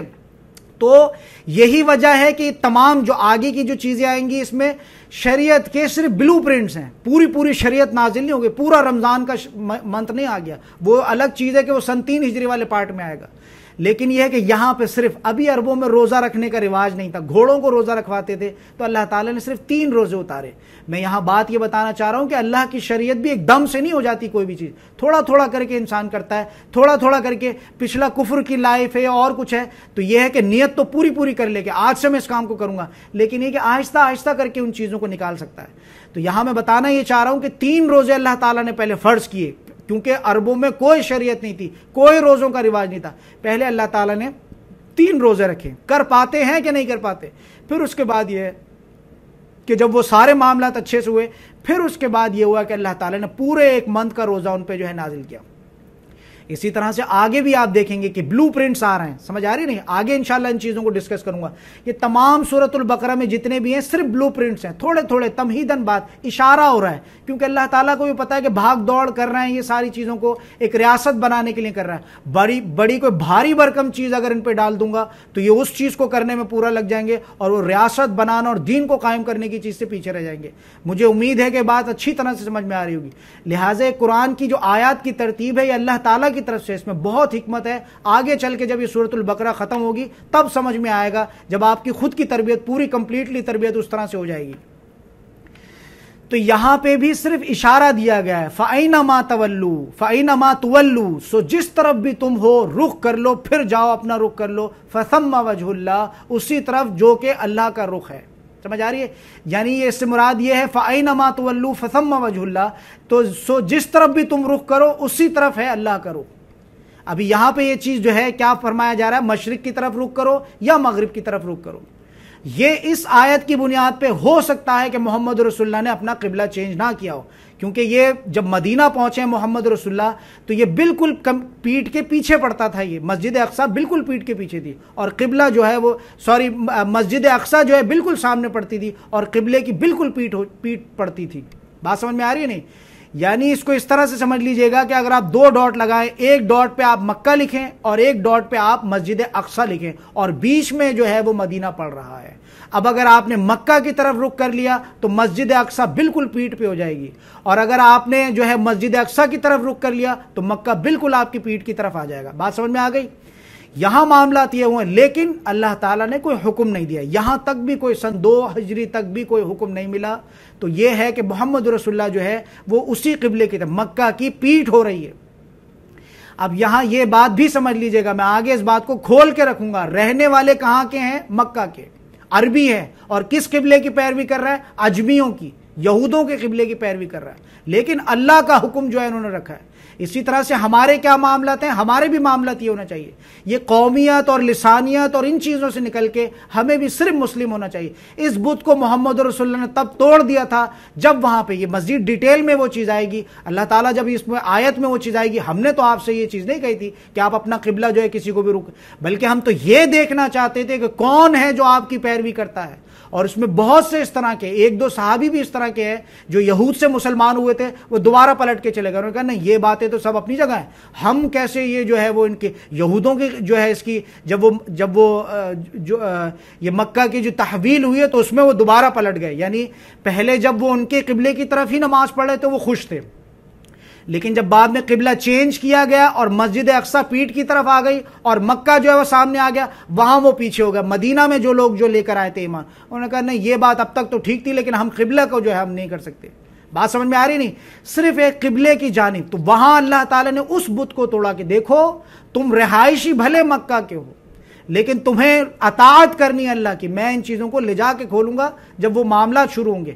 یہاں پر بھی میں صرف بتا دینا چاہتا ہوں کہ یہ قومیت کو کہ وہ انڈین ہیں، وہ پاکستانی ہیں، وہ بنگلہ دیشی ہیں، ہمیں بھی ان چیزوں سے نکلنا چاہیے اور ہمیں محمد رسول اللہ کی اتباع کرنا چاہیے۔ اگر آج ہم بھی اسی طرح کی باتیں کریں کہ جیسے اس دور میں جو ہے اجمیوں نے کی تھی، آج ہمارے بھی اس طرح کے معاملات ہو تو یہ اللہ اور اس کے رسول کی اطاعت نہیں ہے۔ لہٰذا یہ بت کو تبھی توڑ دیا گیا تھا جب محمد رسول اللہ مکہ سے نکل کے آئے ہیں اور مدینہ میں آنے کے باوجود انہوں نے جو ہے وہ اجمیوں کی، یہ یہودوں کی مسجد اقصیٰ کی جو ہے انہوں نے اتباع کی اور اس کی طرف رخ کیا۔ اگر وہ کہتے ہم مکہ کے رہائشی ہیں، میں رسول اللہ ہوں، میں اللہ کا آخری رسول ہوں، نہیں ہم صبر کریں گے، ہم تب تک نماز ہی نہیں پڑھیں گے جب تک وہی نہیں آتی، ہم ایسے ہی اجمیوں کے قبلے کی کیسے پیروی؟ یہ تو محمد رسول اللہ نے نہیں کیا، بلکہ اللہ کے جو ہے وہ اتباع کی۔ یہاں اس بات کو اچھی طرح سمجھ لیجئے گا۔ پھر اس کے بعد جو ہے بات آ رہی ہے ان اللہ واسع علیم، وہی والی بات جو میں نے کہی تھی، اللہ تعالیٰ بہت وسعت والا ہے۔ یہ مشرق مغرب شمال جنوب یہ تو سب تمہارے لیے ہیں کہ تم اتجاہ کر سکو۔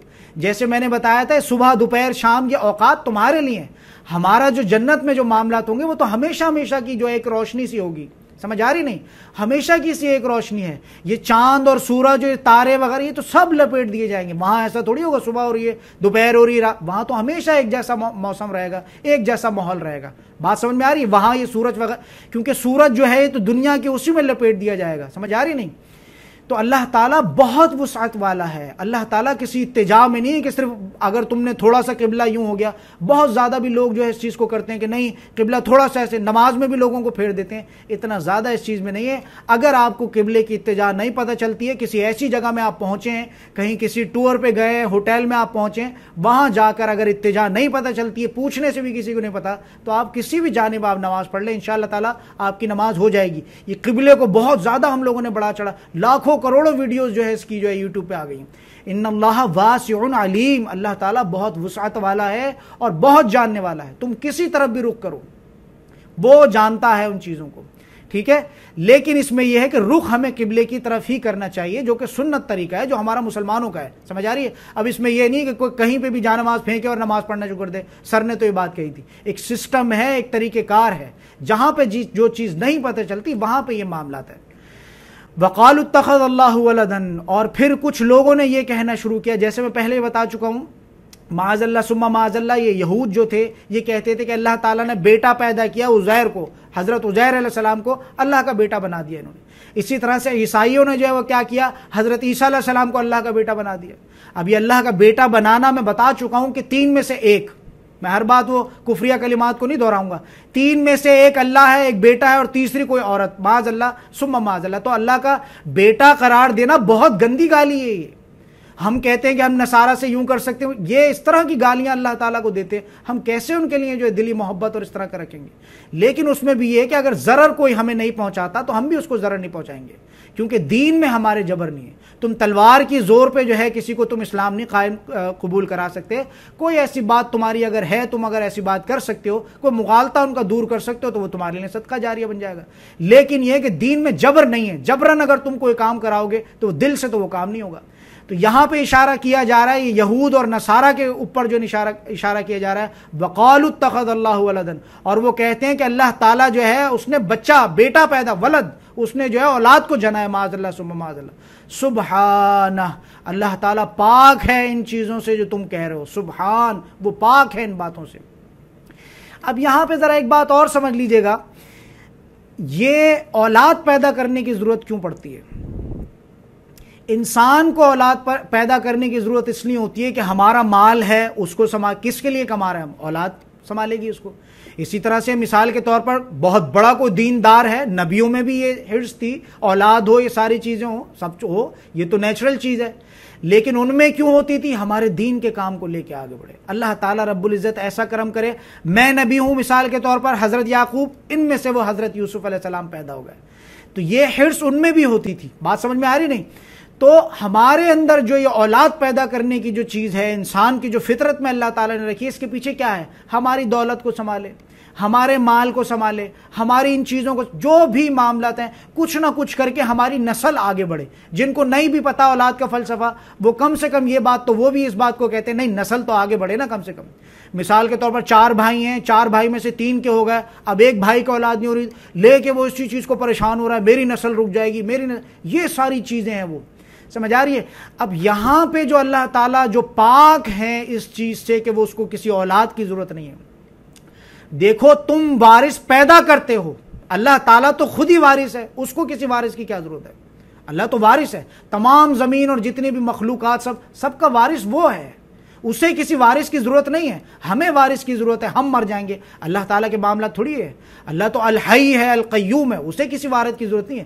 وارث کی ضرورت تو وہاں پڑتی ہے، اس شخص کو پڑتی ہے، اس انسان کو پڑتی ہے، یا اس چیز کو پڑتی ہے جو مر جانے والی چیز ہے۔ اس کو پھر یہ ہوگا کہ میں مر جاؤں گا تو میرے پیچھے یہ۔ اللہ تعالیٰ تو الحی ہے، ہمیشہ سے زندہ ہے اور ہمیشہ زندہ رہنے والا ہے، اس کو کسی وارث کی کیوں ضرورت ہے؟ تو یہاں فرمایا جا رہا ہے سبحانہ، وہ پاک ہے ان چیزوں سے، اس کو کسی وارث کی ضرورت نہیں ہے، بلکہ وہ تو خالق ہے ان چیزوں کو پیدا کرنے والا۔ بات سمجھ میں آ گئی؟ تو یہ وارث کا کانسیپٹ جو ہے یہ بل لہ ما فی السماوات والارض، اب وہی میری بات کی جو ہے وہ آگے آیت میں آ رہی ہے، وہی تمہید آ رہی ہے۔ کیا حقیقت یہ ہے کہ یہ سارا کچھ تو اسی کا ہی ہے، اس کو کسی وارث کی ضرورت تھوڑی ہے۔ بل لہ، بلکہ حقیقت یہ ہے اسی کا ہے، ما فی السماواتی، جو کچھ بھی آسمانوں میں ہے، والارض، جو کچھ بھی زمین میں ہے۔ اور مزیداری کی بات یہ ہے، نور علی نور، یہ ہے کل لہ قانتون، جتنی بھی چیزیں ہیں وہ سب کی سب جو ہے مطیع ہیں، فرما بردار ہے، اور یہ جو ہے اس کے سامنے ہاتھ جوڑے کھڑی ہیں۔ یہ پہاڑ بھی ورد کرتے ہیں، یہ چرند پرند بھی ورد کرتے ہیں، یہ مچھلیاں بھی سمندروں کے اندر ورد کرتی ہیں، یہ پرندے بھی اللہ کا ورد کرتے ہیں، تمام جتنی مخلوقات ہیں سب ورد کرتے ہیں، لیکن ہم ان چیزوں کو نہیں سن پاتے۔ انسان کا کان ہے مثال کے طور پر، اتنا تو نہیں سن سکتا جتنا کتا سن سکتا ہے، کتا تو پتہ نہیں کہاں دور کی کتنا جو ہے وہ سونگ لیتا ہے اور سن لیتا ہے۔ تو یہ اللہ تعالیٰ کا نظام ہے، کسی کو اسی طرح سے جو آؤل ہے، جو الو ہے، وہ مثال کے کہاں سے بیٹھ کے دیکھ لیتا ہے، انسان کی آنکھ تو وہ نہیں دیکھ سکتی۔ تو کچھ اعتبار میں کچھ چیزیں ایسی ہیں کہ زیادہ ان چیزوں پر وہ معاملات ان کے جو ہے وہ زیادہ ہوتے ہیں، لیکن یہ ہے کہ ساری چیزیں جو ہیں وہ کیا ہے، تمام چیزیں، ہمارا عقیدہ ہونا چاہیے کہ ہر شے جو ہے وہ اللہ کی مطیع ہے، فرما بردار ہے۔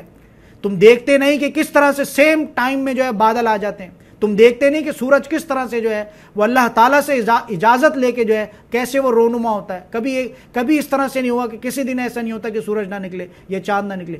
ہر چیز مطیع ہے، ہر چیز مطیع ہے اس کی۔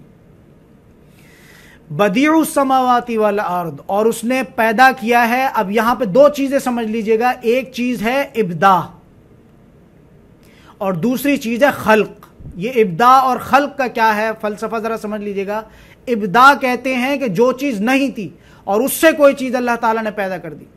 مثال کے طور پر نئے سرے سے کسی چیز کو پیدا کر رہا، جیسے آسمان نہیں تھے، زیرو، کوئی آسمان نہیں تھا، لیکن اللہ تعالیٰ نے ابداع، اسٹارٹنگ سے بالکل ایک چیز پیدا کر دی، کوئی کانسیپٹ نہیں تھا، کوئی سورس اس کی نہیں تھی۔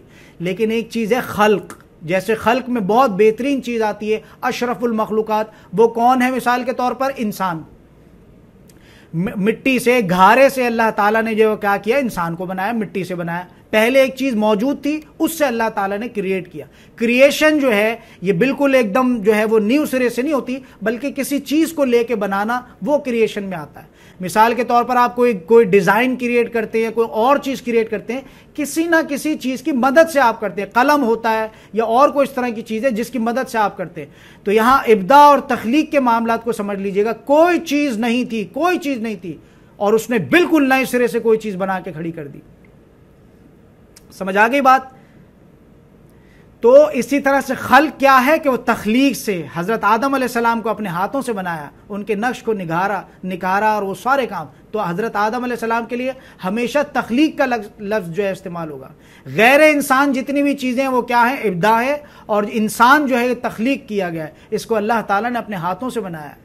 میں پہلے بھی بتا چکا ہوں، ہمیں انسان کی قدر نہیں ہے، اللہ نے اپنے ہاتھوں سے بنایا، اپنی روح میں سے، اپنی جو ہے یہ اس میں روح پھونکی انسان میں سے، حضرت آدم علیہ السلام میں سے، اور پھر ان کی پیٹھ سے جو تمام جتنے بھی لوگ تھے ان کو نکالا۔ بات سمجھ میں آ رہی نہیں؟ تو اللہ تعالیٰ نے یہ کام فرشتوں کو نہیں دیا، تمام جتنی بھی چاکری ہے سب فرشتے کرتے ہیں، وہ سارا اللہ کے امر سے کرتے ہیں، ساری جتنی بھی چیزیں ہیں، ہواؤں کا چلانا اور یہ سارا سب کچھ فرشتے کرتے ہیں، لیکن اس کام کو اللہ تعالیٰ نے کسی فرشتے کے نہیں سونپا، خود سے اللہ تعالیٰ نے اس کام کو کیا، اور پھر بھی ہمیں اس انسان کی قدر نہیں ہے۔ زندگی کی 40 سال 50 سال 60 سال کھجل خوار ذلیل ہو کے انسان یہاں سے جاتا ہے، وہ بہترین شاہکار جس کو اللہ نے اپنے ہاتھ سے بنایا، کہ جس میں وہ اللہ تعالیٰ کہتے ہیں کہ اپنے ہاتھوں سے، خلقتہ بیدیہ، میں نے اپنے دونوں ہاتھوں سے انسان کو بنایا۔ ماں کے پیٹ میں بھی یہی ہو رہا ہے کہ اللہ تعالیٰ تصویر کشی کرتے ہیں، بارہا ان آیات کو میں آپ کے سامنے رکھ چکا ہوں پچھلے لیکچرز میں بھی، آگے بھی یہ چیز چل کے آ جائے گی۔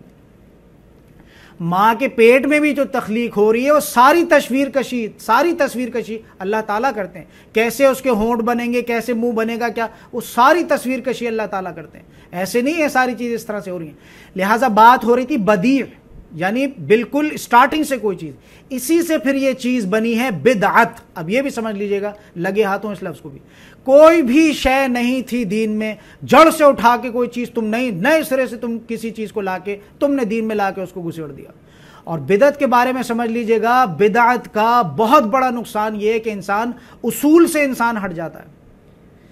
یعنی بدعت کا سب سے بڑا جو ہے وہ نقصان یہ ہے کہ انسان بدعت میں الجھ جاتا ہے. جو چیز دین میں نہیں تھی وہاں فوکس کر رہا ہے, اور جو چیز دین کا جو فرائض میں تھیں ان چیزوں سے ہٹ کے جو ہے وہ کیا اس کے معاملات ہوتے ہیں کہ ان چیزوں سے بالکل ہٹ جاتا ہے. تو بدعت کو جو ہے وہ اس لیے جو ہے اس کو حرام قرار دیا گیا ہے, اس کو مردود قرار دیا گیا کہ وہ چیز مردود ہے جو محمد رسول اللہ اور جو اصحابہ کرام نے جس چیز کا حکم نہ دیا. اس کی سب سے بڑی, دیکھو ایک ان جنرل بات ہے, اگر تم اصل سے ہٹ جاؤ گے, اگر تم اصل چیز سے ہٹ جاؤ گے تو تم پھر بدعت میں پڑ جاؤ گے, اور بدعت میں پڑ جاؤ گے تو اصل سے ہٹ جاؤ گے. یعنی اب یہ ہے کہ وہ جو بدعات دین میں جو ڈالی گئی ہیں, وہ ساری مزاروں پہ جو سارے معاملات ہو رہے ہیں, اور وہ میلادوں میں جو ساری چیزیں ہو رہی ہیں, سارے جو پڑھے جا رہے ہیں, جھول رہے ہیں, کر رہے ہیں, جس کا کوئی قرآن اور حدیث سے وہ نہیں ہے. اب تم دیکھو گے کہ وہ سارا فوکس انہی پہ ہوتا ہے. سارا ہمارا اندر کا مسلمان جو ہے ربیع الاول کے منتھ میں جو ہے وہ جاگتا ہے. باقی یہ کہ کوئی اس طرح کے معاملات نہیں. وہ انسان بھی, وہ لوگ بھی وہاں بیٹھے ہوتے جو ایک وقت کی نماز نہیں پڑھتے, وہ وہاں پہ معاملات ہوتے, ٹوپیاں لگا کے اس میلاد کی مسجد میں, میلاد کی محفل میں بیٹھے ہوتے ہیں, اور وہ قوال کی ڈھول کی ٹھاپ پہ وہ سارے کام ہو رہے ہیں. لہٰذا یہ بدعات کی وجہ سے انسان اصل چیز سے ہٹ جاتا ہے. اصل چیز کیا ہے؟ نماز. اصل چیز ہے روزہ, حج, زکوٰۃ, یہ ساری چیزیں اصل, قرآن ہے اصل چیز. بات سمجھ آ رہی ہے؟ لیکن بدعات میں الجھا کے اور ساری چیزوں میں, تو سب سے بڑا جو معاملہ جو بدعات کے ضمن میں جو چیز ہوتی ہے, سب سے بڑا نقصان کہ انسان جو چیزیں نہیں تھیں دین میں اس میں الجھ کے رہ جاتا ہے, اور جو چیزیں تھیں اس سے بالکل غافل ہو کے رہ جاتا ہے. تو یہ بدی سے بات ہو رہی تھی. بدیع السماوات والارض, کچھ بھی نہیں تھا, نہ زمین تھی نہ آسمان تھا, بالکل نئے سرے سے اس نے کن کہا, جس سے اس نے کیا کیا کہ زمین بھی بنا دی اور آسمان بھی بنا. ایک کن کے کہنے سے اس نے کیا کیا کہ اس نے تمام آسمان جتنے تھے وہ بھی بن گئے, اور تمام جتنی جو زمین تھی وہ بھی بن گئی, وہ کن کے کہنے سے. وَإِذَا قَضَى أَمْرًا, اور دیکھو جب وہ فیصلہ کرتا ہے, فَإِنَّمَا يَقُولُ لَهُ كُن فَيَكُونُ, اور پھر اس کے بعد جب وہ فیصلہ کر لیتا ہے اس کے لیے تو بڑا آسان ہے. فَإِنَّمَا يَقُول, تو بس وہ حکم دیتا ہے, یقول وہ کہتا ہے, کن ہو جا, تو وہ چیز جو ہے ہو جاتی ہے. کن فیکون, وہ کہتا ہے ہو جا اور وہ چیز ہو جائے. کن کے لفظ سے اس نے پوری کائنات بنا دی. بات سمجھ میں آ رہی ہے نہیں؟ تو اس کے بعد جو ہے آیت نمبر 118 میں فرمایا جا رہا ہے وَقَالَ الَّذِينَ لَا يَعْلَمُونَ لَوْلَا يُكَلِّمُنَ اللَّهُ أَوْ تَأْتِينَ آیَةٌ. اب یہ سیم بالکل وہی بات ہے جو ہم پڑھ کے آ چکے ہیں, حضرت موسیٰ علیہ السلام کے ضمن میں ہم پڑھ کے آ چکے ہیں. ان کا بھی یہی تھا, انہوں نے بھی, ہم تو الحمدللہ بہت اچھے سے سیرت وغیرہ جو ہے پڑھ کے آ چکے ہیں, یہی سیم ڈیمانڈ انہوں نے بھی کی تھی. جب وہ 70 لوگوں کو لے کے گئے تھے پہاڑ پہ, وہاں موسیٰ علیہ السلام کے جو لوگ تھے انہوں نے کہا کہ اے موسیٰ, تم نے تو کہا تھا کہ ہم تمہاری بات کرائیں گے اللہ سے, تمہاری میں بات کراؤں گا, ہماری بات کراؤ, کیوں نہیں ہم سے بات کرتا اللہ؟ تو یہ بالکل وہی پس منظر ہے, سیم وہی حرکت یہودوں کی تھی, اور سیم یہی حرکت اس دور کا محمد رسول اللہ کے دور کا منافق بھی سیم ڈیمانڈ کر رہا ہے. وقال الذین, اور یہ لوگ جنہوں نے کہا لا یعلمون, کہ یہ جانتے نہیں ہیں, نادان ہیں, لولا یکلمون اللہ, کہ ہم سے اللہ جو ہے خود کیوں نہیں بات کرتا, ہم سے بات کرے, ہمارے سامنے آئے, ہم پر وہی نازل ہو. ہر انسان کی ڈیمانڈ ہے. جیسے آج میں پہلے بھی بتا چکا ہوں, ہر انسان یہ کہتا ہے جی اللہ ہدایت دے, اللہ ہدایت دے. بھائی اللہ تو ہدایت دے چکا ہے, یہ بالکل اسی طرح کی. پھر اس کے ضمن میں جواب دیتا ہوں, بھائی اللہ تو ہدایت دے چکا ہے, اب تمہارے لیے یہ ہوگا کہ حضرت جبریل علیہ السلام ہی تمہیں آ کے جو ہے فردن ہر انسان کے کان میں اب قرآن جو ہے ان کو سنایا جائے. بڑے دھڑلے سے آپ دیکھو کہ لاکھوں کروڑوں ایسے لوگ ہیں جو اس شیطان کے اس ہیلے میں ہیں کہ جی اللہ ہدایت دے. ہدی للمتقین, یہ ہدایت ہی تو ہے, پڑھ کے آ چکے ہو تم, یہی تو ہے وہ ہدایت, اور کہاں سے آئے گی ہدایت؟ اس کو پڑھنا پڑے گا. تم کیا سمجھ کے بیٹھے ہو, تمہارے اوپر بھی وہی آئے گی. تم کیا سمجھ, تمہارے اوپر بھی وہی آئے گی جیسے رسولوں پہ. بھائی یہ وہی تو ہے, ہدایت آ تو چکی ہے, اس کو پڑھو, اپنے اعمال کو درست کرو اور لگ جاؤ اللہ کے کاموں میں. اللہ ہدایت جی, بس آپ دعا کیجئے گا جی اللہ ہدایت دے. بھائی کون سی ہدایت ہے؟ یہ دعا تو تب بنتی تھی جب حضرت عیسیٰ علیہ السلام گزر کے گئے دنیا سے، جب اللہ تعالیٰ نے ان کو اٹھایا، اس کے بعد جو ہے 650 سال کا جو گیپ تھا بیچ میں حضرت عیسیٰ کا اور حضرت محمد صلی اللہ علیہ وسلم کا، وہاں لوگ یہ دعا مانگتے تھے کہ اللہ ہدایت دے، کیونکہ وہ پچھلی کتابیں کرپٹ ہو گئیں، نیا کوئی رسول آ نہیں رہا، وہ لوگ بیٹھے ہیں کہ بھائی کیا کریں، کس طرح سے کریں، جو نئی پیڑھیاں پیدا ہوئی ان کو پتہ ہی نہیں ہے نماز پڑھنی ہے، کیسے پڑھنی ہے، کیا کرنا۔ وہاں یہ دعا سمجھ میں آتی تھی کہ لوگ مانگتے تھے کہ اللہ ہمیں ہدایت دے، اللہ ہمیں ہدایت دے، تو وہ ہدایت مل گئے محمد رسول اللہ کی شکل میں۔ اب آج کا انسان کس انتظار میں بیٹھا ہوا، ساری زندگی گزر جاتی ہے اللہ ہدایت دے، اللہ ہدایت دے، اللہ ہدایت۔ ہدایت تو آ چکی ہے بھائی، اس کو پڑھو، اس کو سمجھو، اس کے حساب سے جن چیزوں سے روکا جاتا رک جاؤ، جن چیزوں کا تمہیں حکم دیا جاتا وہ کام کرو، یہ ہدایت ہے۔ لیکن بہت بڑی تعداد میں آپ کو لوگ ملیں گے جی بس دعا کیجئے گا جی اللہ ہدایت دے، صرف دعا سے ہدایت مل جائے گی، اتنی ٹچی چیز ہے ہدایت۔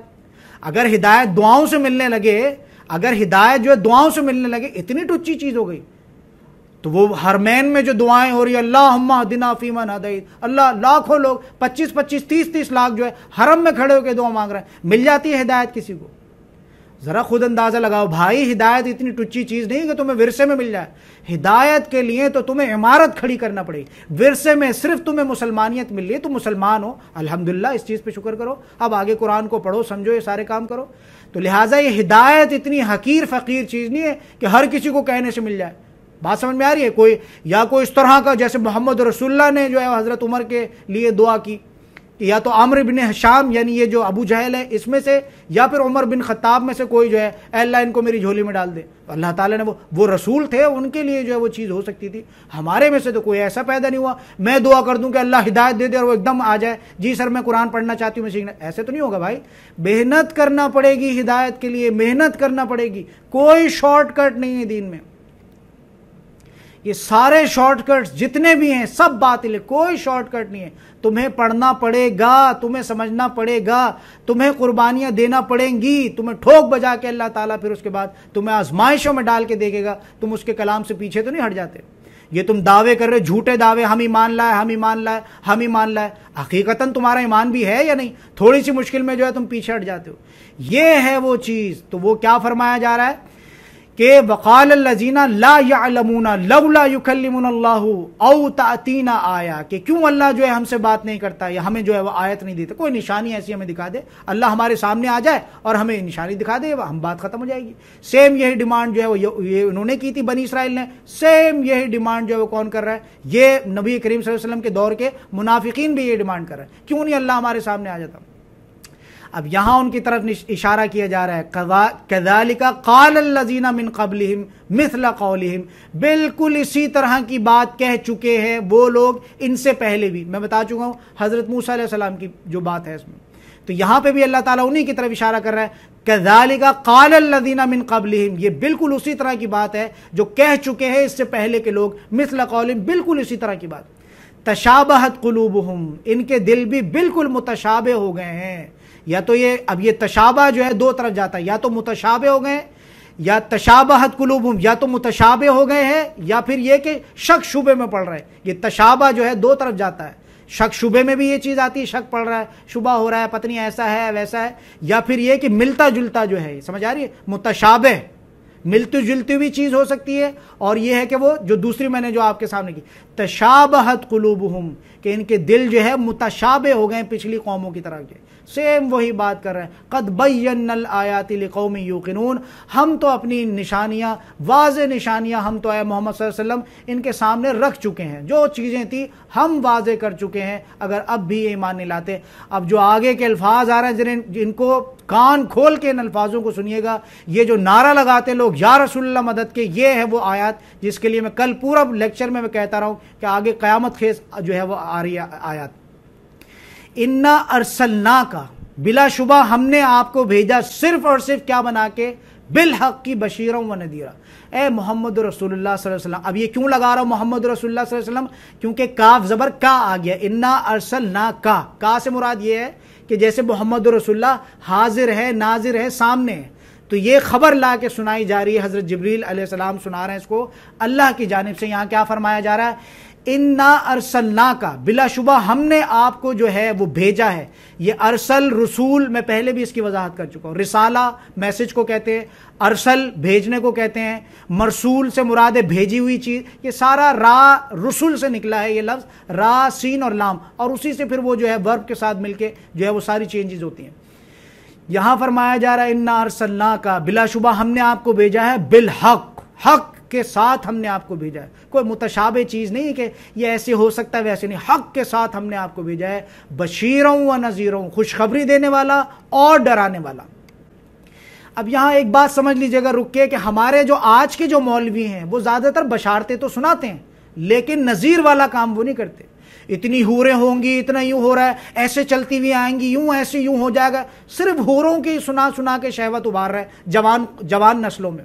سارے مرد جتنے ہیں بالکل مطمئن جی حوریں ملیں گی ان کو. سمجھ آ رہی ہے؟ یہ بہت بڑا فتنہ، بہت بڑا جو ہمارے بیچ میں یہ ساری چیزیں بڑی آسانی سے جی ہر منہ میں گٹکا پان لے کے گھومنے والا حوروں کی بات کرتا ہے.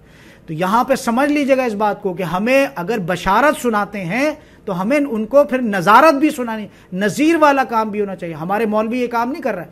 زیادہ تر وہ خوشخبریاں جنت یوں ہوگی یہ بھی سناؤ لیکن ڈرانے والی بات بھی سمجھاؤ.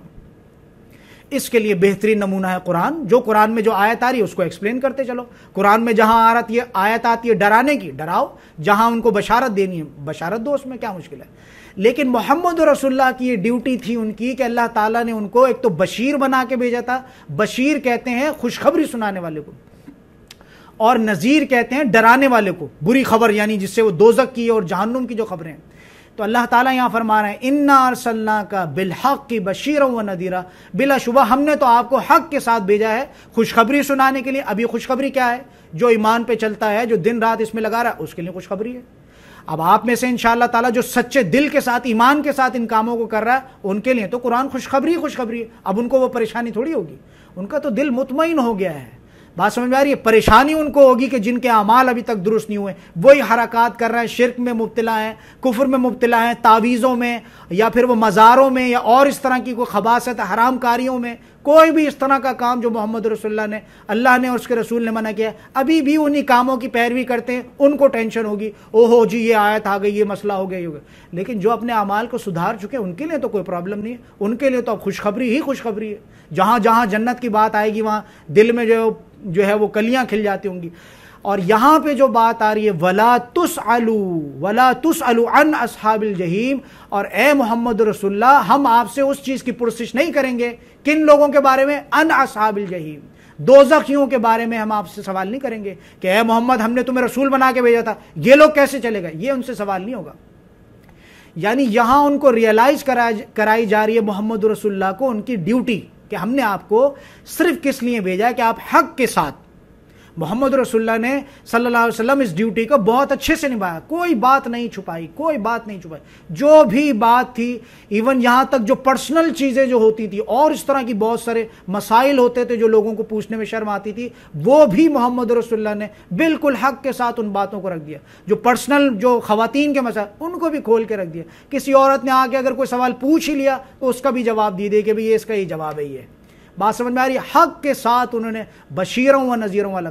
اب یہاں پہ فرمایا جا رہا ہے ولا تسألوا عن اصحاب الجحیم، جو لوگ جہنم میں جائیں گے، اے محمد یہ آپ کی ڈیوٹی کا حصہ نہیں ہے صلی اللہ علیہ وسلم کہ ہم آپ سے پوچھیں کہ یہ ایسے کیوں ہو گیا، وہ ایسے کیوں ہو گیا. اب لا کے دکھا رہا ہے اللہ تعالیٰ محمد رسول اللہ کو یہ جہنم میں اتنے لوگ کیوں ہیں. یہ نہیں. ولا تسألوا عن اصحاب الجحیم، ہم آپ سے دوزخیوں کے بارے میں نہیں پوچھیں گے کہ آپ نے کس طرح سے کام کیا تھا، اتنے سارے لوگ جہنم میں جا رہے ہیں، کیا کام کر کے آئے. ایسا کچھ بھی نہیں ہے، ہم آپ سے اس بارے میں نہیں پوچھیں گے. وَلَن تَرْضَ عَنْكَ الْيَهُودُ، اور دیکھو ہرگز، یہ کیونکہ میں بتا رہا تھا بہت بڑا نیوکلر بم پھٹنے والا ہے، قبلے کی جو تحویل ہوگی وہاں سے سمجھ لو کہ پاگل ہو جائیں گے یہود. یہ کیا ہو گیا؟ یہ تو ہم سمجھ رہے تھے کوئی فتنہ ہے یا کوئی ایسی لوگ اٹھ گئے ہیں کوئی اس طرح کی بات، یہ تو قبلہ بھی تحویل ہو گیا. وہ یعنی وہ گرینجر جس کو کہتے ہیں، ایک بم بلاسٹ ہوگا. اب اس کے ضمن میں محمد رسول اللہ کی بھی تربیت کی جا رہی ہے. وَلَن تَرْضَ عَنْكَ الْيَهُودُ، اور دیکھیے اس بات کو سمجھ لیجئے کہ انکل، اب یہ محمد رسول اللہ کاف زبر کا دوبارہ آ گیا، انکل یہود، آپ سے اشارتاً فرمایا جا رہا ہے کہ اے محمد رسول اللہ صلی اللہ علیہ وسلم، یہ جو ہے ولن ترضى عنك اليهود، یہود آپ سے ہرگز راضی نہیں ہوں گے، ولن جس کو میں نے بتایا تھا ہرگز آپ سے یہود راضی نہیں ہوں گے، ولن نصارا، اور نہ ہی کہ یہ جو نصارہ ہیں عیسائی ہیں یہ آپ سے راضی ہوں گے، حتی تتبع ملتہم، یہاں تک، ہاں اگر کچھ توڑ جوڑ کر لو کہ جیسے ہم تھوڑا تمہاری مان لیں تمہارا کر لیں تو وہ اس چیز میں تو ہو سکتا ہے، حتی تتبع ملتہم، یہاں تک کہ تم ان کے دین کے جو ہے وہ نہ ہو جاؤ۔ اور محمد رسول اللہ معاذ اللہ ثم معاذ اللہ ان کے دین کے کیسے قائل ہو سکتے تھے؟ وہ تو اللہ کو گالیاں دینے والے ہیں، وہ تو نبیوں کے قاتل ہیں، نبیوں کے قاتل، کس طرح سے ہو سکتا ہے کہ محمد رسول اللہ ان کی اتباع کرتے ہیں؟ تو یہاں ان کو نبی کریم صلی اللہ علیہ وسلم کی تربیت فرمائی جا رہی ان آیت میں، اور یہ ہماری کتاب میں ہے، لہٰذا ہمیں بھی اس چیز کی تربیت فرمائی جا رہی ہے۔ ولن تردا، دیکھو ہرگز جو ہے وہ یہود آپ سے راضی نہیں ہوں گے، نصارہ آپ سے راضی نہیں ہوں گے، حتی تتبع ملتہم، یہاں تک کہ آپ تابع ہو جائیں ان کے دین کے، ان کے ملت کے۔ اب یہ آگے سے فرمایا جا رہا ہے قل ان ہدی اللہ قل ان ہدی اللہ هو الہدی، بلا شبہ ان سے کہہ دیجئے اس بات کو کہ ہدایت جو بھی ہے، حقیقی ہدایت تو اللہ کی ہی ہدایت ہے۔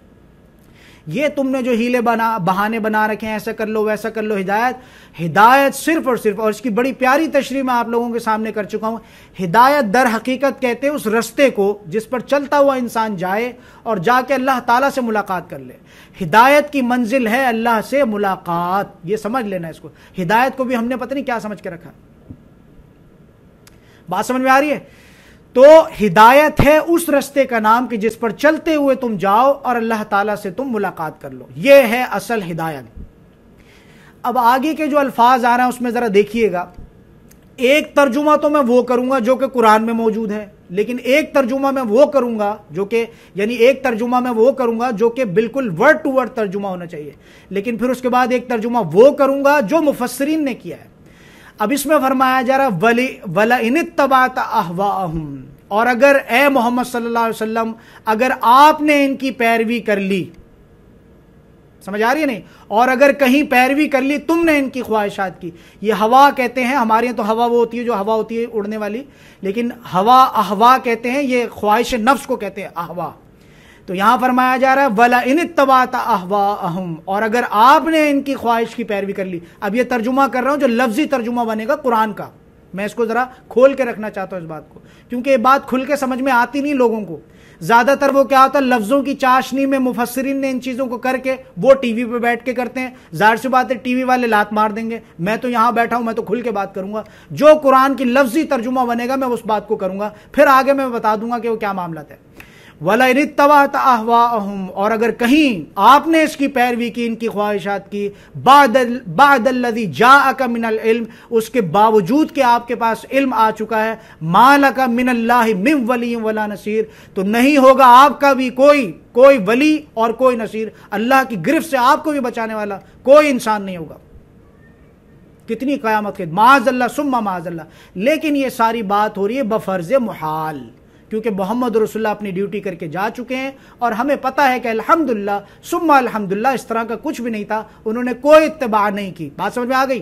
لیکن دوبارہ بتا دیتا ہوں، یہ جو لوگ محمد رسول اللہ کو اللہ کا مقام دے دیا، معاذ اللہ ثم معاذ اللہ، وَلَئِنِ اتَّبَعْتَ أَهْوَاءَهُمْ، کہ اگر اے نبی صلی اللہ علیہ وسلم آپ نے ان کی جو ہے خواہشات کی پیروی کر لی، بعد الذی جاءک من العلم، اس کے باوجود کہ آپ کے پاس یہ علم آ چکا ہے، حق مبرہن ہو چکا ہے، قرآن آپ پر نازل ہو رہا ہے، ہو چکا ہے، بہت کچھ حقوق واضح ہو چکے ہیں، ما لک من اللہ، آپ کا بھی کان کھول کے سن لو، آپ کا بھی کوئی اللہ کی گرفت سے آپ کو بھی بچانے والا نہیں ہوگا، من ولی ولا نصیر، نہ آپ کا کوئی ولی ہوگا، دوست ہوگا، اور نہ آپ کا کوئی مددگار ہوگا۔ اب یہ لوگ نعرے لگاتے ہیں یا رسول اللہ مدد اور یہ ساری چیزیں کہاں ہیں؟ یہ چیزیں قرآن سے تو کچھ الگ ہی چیزیں پتہ چل کے آتی ہیں، ذرا دیکھو تو صحیح کیا قیامت خیز، میں نے 2 بار اس کو جو ہے واضح کیا ہے، بات سمجھ میں آ رہی نہیں؟ اب آگے فرمایا جا رہا ہے، اور یہی چیز جو ہے بارہا اس طرح کے مقامات آئیں گے۔ اب اس میں ایک مقام بڑا خوبصورت میں یہاں چاہوں گا کہ لیکچر کے جو ہے اس میں ضرور اس کو رکھوں۔ پہلی چیز تو یہ دیکھیے کہ ہم نے مغالطے کیا کیا بنا رکھے ہیں، نبی کی ڈیوٹی کو، رسول اللہ کی ڈیوٹی کو پتہ نہیں ہم نے کیا بڑا چڑھا کے جو ہے. اب اس میں سورۃ القصص کی آیت نمبر 56 میں فرمایا جا رہا ہے انک لا تہدی من احببت. اے نبی کان کھول کر سن لیجئے اس بات کو، آپ نہیں ہیں کسی کو ہدایت دینے والے. انک لا تہدی، آپ نہیں ہیں ہدایت دینے والے، من احبب، جس کو آپ چاہیں یا من پسندیدہ کسی کو ہدایت دے لیں، یہ آپ کا اختیار نہیں ہے. ولیکن اللہ، اللہ ہے ہدایت دینے والا. اب یہ اس کا فلسفہ بھی سمجھ لیجئے گا، بات اچھے سمجھ میں آ جائے گی. دیکھو میں پہلے بھی وضاحت کر چکا ہوں، ہدایت کا تعلق ہے دل سے، اور دل کے حالات اللہ جانتا ہے. محمد رسول اللہ دل کے حالات نہیں جانتے تھے. میں بارہا اس چیز پہ بھی آپ لوگوں کو اچھی طرح سے سمجھا چکا ہوں. محمد رسول اللہ کو کیا پتا کہ دل میں انسان منافقت لیے بیٹھا ہے کہ کیا کر رہا ہے، دلوں کے حال تو وہ نہیں جانتے تھے. بات سمجھ میں آ رہی نہیں؟ منافقت ہوتی ہے دل سے. منافق انسان اسلام مسلمان ہوتا ہے، یعنی مثال کے طور پر داڑھی بھی ہے، پائچے بھی اٹھے، مسواک بھی سامنے رکھیے، سب کچھ ہے، لیکن یہ ہے کہ وہ خلوت میں شیطان کا پیروکار ہو جاتا ہے. تو یہاں یہ چیز اچھی طرح سے سمجھ لیجئے گا کہ ہدایت کا تعلق سارا دل سے ہوتا ہے، اعمال کا تعلق سارا دل سے. تمہارے دل میں کیا چیز ہے، اس لیے بارہا پچھلی کتابوں میں واللہ عالم یہ معاملات اس طرح سے واضح کیے گئے تھے یا نہیں کیے گئے تھے، لیکن اس کتاب میں قرآن میں بارہا ان چیزوں کو واضح کر دیا. دیکھو تم کسی چیز کو چھپاتے ہو یا بتاتے ہو، اللہ جانتا ہے تمہارے دلوں کا حال. بارہا اس طرح کی آیت آ جائیں گی. تو سورۃ القصص کی آیت نمبر 56 میں بتا رہا تھا کہ انک لا تہدی من احببت. یہ محمد رسول اللہ سے خطاب کرتے ہوئے اللہ تعالیٰ کہہ رہے ہیں کہ اے نبی آپ جسے چاہے ہدایت نہیں دے سکتے، ولیکن اللہ، اللہ جسے چاہے ہدایت دے گا. یہ ہدایت کو اللہ نے اپنے ہاتھ میں پکڑ کے رکھا ہے. یہ اتنی ٹچی چیز نہیں ہے کہ کوئی بھی کسی کو دیتا پھرے. محمد رسول اللہ کو بھی کہہ دیا کہ نہیں، آپ کی اتھارٹی نہیں ہے. ولیکن اللہ یہدی من یشاء، بلکہ واقعہ یہ ہے کہ اللہ جسے چاہتا ہے ہدایت دیتا ہے، جس کو اپنے کام میں لگا دے کر دے. وَهُوَ أَعْلَمُ بِالْمُهْتَدِينَ، کیونکہ وہ جاننے والا ہے کہ کون لوگ ہیں جو کیا کرتے ہیں، کہ جو مہتدین میں سے ہیں. کون ہے در حقیقت جو ہے وہ جو ہدایت کا طالب ہے، سچا طالب، وہ تو اللہ کو پتا ہے، دلوں کے حال تو وہ جانتا ہے. سورۃ القصص کی آیت نمبر 56. اسی طرح کا دوسری چیز پھر آگے چل کے دیکھ لیتے ہیں. سورۃ المائدہ کی آیت نمبر 30 میں ما علی الرسول الا البلاغ. دیکھو رسول صرف میسنجر ہے، رسول پر کچھ نہیں ہے. ما علی الرسول، رسول کا کوئی حق نہیں ہے، الا البلاغ، سوائے اس کے کہ وہ تمہیں ذمہ داری سے پوری بات تم تک پہنچا دے. ہم نے بنا لیا محمد رسول اللہ کے نکال کے لے جائیں کر لیں گے، یہ وہ ساری چیزیں، وہ اس کی کچھ الگ اس کے حقائق ہیں، وہ بعد میں رکھوں گا. بہت لمیٹڈ لوگوں کے اور بہت مختصر سبقت کرنے والے لوگوں کے وہ معاملات. اس لیے کہتا ہوں کہ دین کے معاملات میں سبقت کرو بنا حساب کتاب کے. تم ہمیشہ کی زندگی میں داخل کر دیے جاؤ، اس سے بڑھ کر کیا بات ہو سکتی ہے. سبقت کرو، اس میں آگے بڑھا کرو. واللہ یعلم ما تبدون وما تکتمون. اور وہی بات جو میں بھی کہہ رہا تھا وہی آیت میں آ گئی کہ اللہ بہت زیادہ باخبر ہے ان باتوں سے جو کچھ بھی تم سینے میں چھپاتے ہو اور جو کچھ بھی تم جو ہے وہ کیا کرتے ہو، جو تم کچھ ظاہر کرتے ہو. سورۃ المائدہ کی آیت نمبر 30. اس کے بعد دیکھیے گا سورۃ الفرقان کی آیت نمبر 30. ٹھیک ہے، اس میں کیا فرمایا جا رہا ہے، وقال الرسول.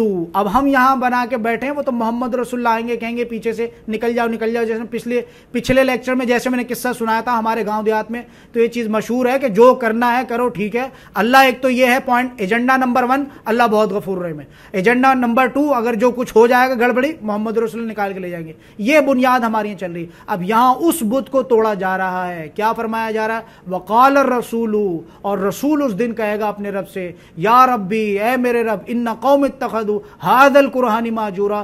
بلا شبہ اس میں بلا شبہ میری قوم نے، بے شک میری قوم نے کیا کیا تھا، اس قرآن کو جو ہے پس پشت ڈال کے رکھا ہوا تھا، چھوڑ رکھا تھا اس قرآن کو. ہم یہاں اس میں اطمینان میں پٹی پڑھا دی شیطان نے، محمد رسول اللہ آ کے وہاں چھڑائیں گے، لیکن وہ وہاں کہہ رہے ہیں کہ اے میرے رب بلا شبہ، یعنی وہاں تو الٹا مقدمہ دائر کر رہے ہیں، وہاں تو شکایت کر رہے ہیں اللہ سے کہ میری قوم نے، کہ میں ان کو جاتے بھی میں ان کو نصیحت کر کے گیا تھا کہ دیکھو اللہ کی کتاب، اللہ کی رسی کو مضبوطی سے تھامو. حجت الوداع میں بھی یہ ساری جو ہے وہ آپ لمبی لسٹ ہے اس کی پڑھیں گے. پہلی چیز اس میں جو ہے وہ یہ آئی ہے کہ اللہ کی کتاب کو پکڑو، اللہ کی کتاب کو پکڑو، اللہ کی کتاب کو پکڑو. اب یہاں پہ دیکھیے گا جو ہم نے ایک آیت پڑھی تھی وَلَئِنِ اتَّبَعْتَ أَهْوَاءَهُمْ، آیت نمبر 120. اس کے ضمن میں اگر کسی کو تھوڑا شک شبہ رہ گیا ہو کہ کیا بات ہے، یوں ایسا ہو گیا، یہ آنی مانی کانی، تو ذرا کچھ اور سامنے رکھ دیتا ہوں، کچھ اور وضاحت. یہاں تو صرف محمد رسول اللہ کی بات ہوئی ہے نا. اب آگے دیکھتے ہیں سورۃ الانعام آیت نمبر 6. سورۃ الانعام سورت نمبر 6 آیت نمبر 84 سے یہاں سے کچھ آیت میں پڑھنے لگا ہوں، ذرا ان کو دھیان سے سنیے گا۔ اللہ تعالیٰ کیا فرماتے ہیں؟ وَوَهَبْنَا لَهُ إِسْحَاقَ وَيَعْقُوبَ، کتنے ہو گئے؟ ذرا اس کو انگلیوں پہ گنتے جائیے گا۔ وَوَهَبْنَا لَهُ، اور ہم نے اسحاق کو دیا، ہم نے اسحاق کو دیا، یعقوب، یہ 2 ہو گئے، اس کو انگلیوں پہ کاؤنٹ کیجیے گا، اسحاق اور یعقوب 2 ہو گئے۔ اس کے بعد کُلًّا ہدینا، ہم نے ان سب کو کیا کیا؟ ہدایت، اللہ نے ہدایت دی، ان کے دلوں کو پھیرا، جو بھی پہلے ہدایت سے پہلے کے، نبوت سے پہلے کے جو معاملات تھے، لیکن یہ کہ پھر ایک عمر ان پہ ایسے آئی جو عموماً پتہ چلتا ہے 40 سال کے بعد کا، اللہ نے ان کو ہدایت دی اور یہ نبوت کی ڈیوٹی کو بالکل، جس کو کہتے ہیں ایک دم اس پہ جو ہے وہ ہو گئے، ڈٹ گئے۔ اس کے بعد پھر تیسرا نام آ رہا ہے وَنُوحًا، اور نوح کو بھی اللہ تعالیٰ نے ایسے کیا، ہدینا، ہم نے ہدایت دی نوح کو، اس کام پر، ہدایت سے مراد اس کام پر ہم نے لگایا، اس راستے پر، من قبل و من ذریتی، اور اس سے پہلے بھی۔ اب یہاں پہ دیکھیے گا کچھ نام تو اس گلدستے میں آ رہے ہیں، اسحاق آ گیا ہے، یعقوب آ گیا، نوح آ گیا ہے، لیکن من قبل اس سے پہلے ومن ذریتی ہی، اور اس کی جو تمام جو اس کی آل اولاد تھی وہ بھی۔ اب ان آل اولاد کو بھی دیکھ لو کہ تم کتنے، اس میں سے کتنی کاؤنٹنگ ہوگی ان کی۔ میں یہاں صرف موٹے موٹے نام گنوا رہا ہوں، 3 نام ہو گئے، اس کے بعد داؤد 4 ہو گئے، اس کے بعد سلیمان 5 ہو گئے، وہ اس کے بعد ایوب 6 ہو گئے، و یوسفہ اس کے بعد کتنے ہو گئے؟ 7 ہو گئے، و موسیٰ اس کے بعد 8 ہو گئے، و ہارون 9 ہو گئے۔ وَكَذَلِكَ نَجْزِي الْمُحْسِنِينَ، اور اس طرح سے ہم دیتے ہیں محسنین۔ اب یہ وہی احسان والا کہ تم اللہ کو تم دیکھ رہے ہو، اور اگر تم اللہ کو نہیں دیکھ رہے تو اللہ تو تمہیں دیکھ ہی رہا ہے، یہ محسنین۔ جہاں بھی یہ لفظ آئے گا احسان، محسن، محسنین، وہاں اس کی یہی ترجمہ ہم اس کا کریں گے۔ کتنے ہو گئے جی؟ 9 لوگوں کے نام یہاں، پلس من قبلی و من ذریتی، یعنی یہ 9 کے تو نام بتا دیے، گلدستے میں جو پھول تھے وہ ان کے نام، باقی یہ ہے کہ ان کی آل اولاد بھی، اب اس میں جوڑ لو، 100 لوگ جوڑو گے، 200 لوگ جوڑو گے، کیا ہے۔ اس کے بعد آیت نمبر 85 میں آ رہا ہے وزکریا، اور زکریا کو ہم نے، ٹھیک ہے، 10 ہو گئے۔ اس کے بعد ویحییٰ کتنے ہو گئے؟ 11 ہو گئے۔ وعیسیٰ کتنے ہو گئے؟ 12 ہو گئے۔ والیاسا کتنے ہو گئے؟ 13 ہو گئے۔ کل من الصالحین، یہ سب جتنے بھی تھے اللہ کے برگزیدہ بندوں میں سے تھے، صالحین میں سے تھے۔ 13 ہو گئے یہاں پہ۔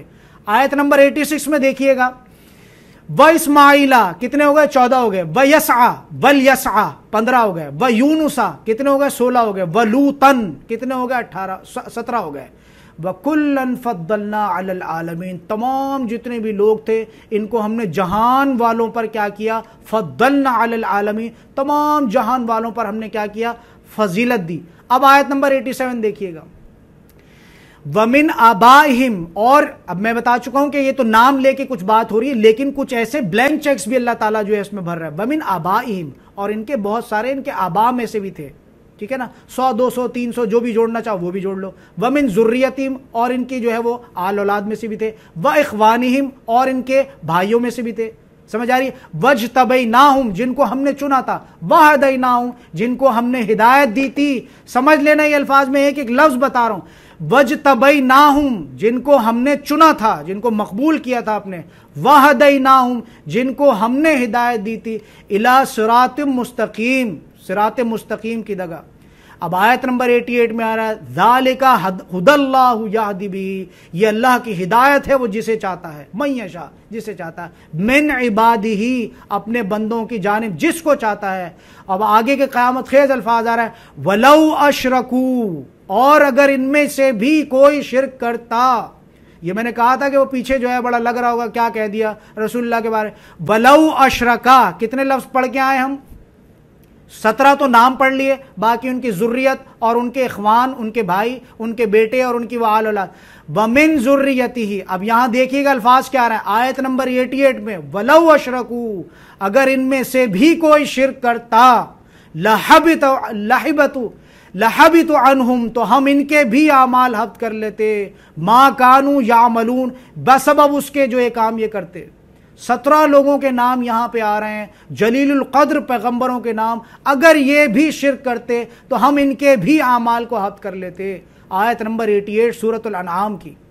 اگر یہ بھی یہاں پہ بتا رہا ہوں کہ شرک کتنا بڑا گناہ ہے، اتنا بڑا گناہ ہے، اتنا بڑا گناہ ہے، اگر یہ 17-18 کے نام لے کے اور ان کی ذریت میں سے، ان کے اخوان میں سے، ان کے جو بھی معاملے، سارے جتنے بھی لوگ ہیں، بڑے سے بڑا جلیل القدر پیغمبر بھی اگر شرک کرتا، اللہ تعالیٰ اس کے بھی، یہ شرک اتنی بڑی لعنت ہے، اتنا بڑا ظلم ہے، اتنا بڑا جو ہے یہ سمجھ لیے گا یہ معاملات ہے۔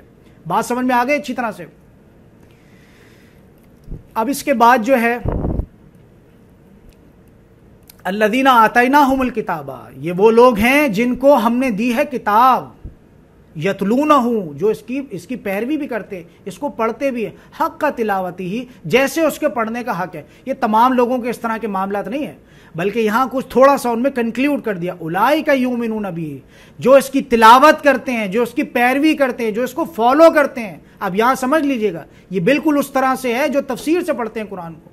تم پیروی کیسے کرو گے؟ تم نے تو عالمون تعلمون عالم، تمہیں کیا پتا اس میں کیا بات ہو رہی ہے؟ یا تم نے بہت توپ چلائے، حافظ بنا دیے کسی بچے کو، اب یہ کہ وہ عالمون تعلمون عالم لگا پڑا دن رات، پتہ ہی نہیں اس کو کیا ہے شریعت میں۔ شریعت کے احکامات کب پتہ چلیں گے؟ جب تم تفسیر سے پڑھو گے ان چیزوں کو۔ تو یہاں فرمایا جا رہا ہے حق کا تلاوتی ہی، اصل حق وہ لوگ ادا کرتے ہیں قرآن کی تلاوت کا۔ میں تلاوت کے زمن میں پہلے بھی بتا چکا ہوں، ہم لوگ جو کرتے ہیں، عجمی لوگ جو کرتے ہیں تو قرات کرتے ہیں، تلاوت تھوڑی ہے۔ قرات سے مراد یہ کہ انسان پڑھتا ہے، تلاوت وہ ہے کہ جو فالو کرتا ہے۔ یہ قرات اور تلاوت کی بات میں پچھلے لیکچرز میں بھی وضاحت کر چکا ہوں۔ ہم جو عجمی ہیں، ہم تو قرآن کی قرات کرتے ہیں، پڑھتے ہیں اس کو، ہمیں کیا پتا اس میں کیا بات ہو رہی ہے۔ تو قراءت اور تلاوت زمین اور آسمان کا فرق ہے۔ تلاوت وہ انسان کرتا ہے جو قرآن کو پڑھے، پڑھنے کے بعد قرآن کو سمجھے، سمجھنے کے بعد اس کو اپنے حساب سے، اس کے قرآن کے حساب سے اس کو اپنے اعمال میں بنائے۔ وہ انسان ہے کہ جو کیا کرتا ہے، الذین آتیناہم الکتاب یتلونہ، پڑھتا ہے بالکل اس کو ویسے، حق کا تلاوتی، جیسے اس کی تلاوت کا حق ہے۔ تلاوت سے کیا مراد ہے؟ فالو کرنا۔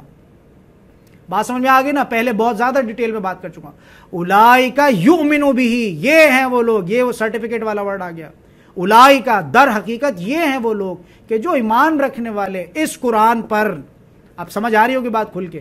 جیسے جیسے ہم آگے بڑھیں گے نا، ویسے ویسے میری باتوں کی بھی تصدیق، جو پہلے باتیں سنتے تھے جب کچھ سنا نہیں تھا، سر ایسے کہتے ہیں ویسے کہتے ہیں، تب وہ چیزیں الگ تھی، لیکن اب جیسے جیسے آگے بڑھیں گے ویسے ویسے سارے عقائد بھی، میرے عقائد بھی کھل کے سامنے آ جائیں گے۔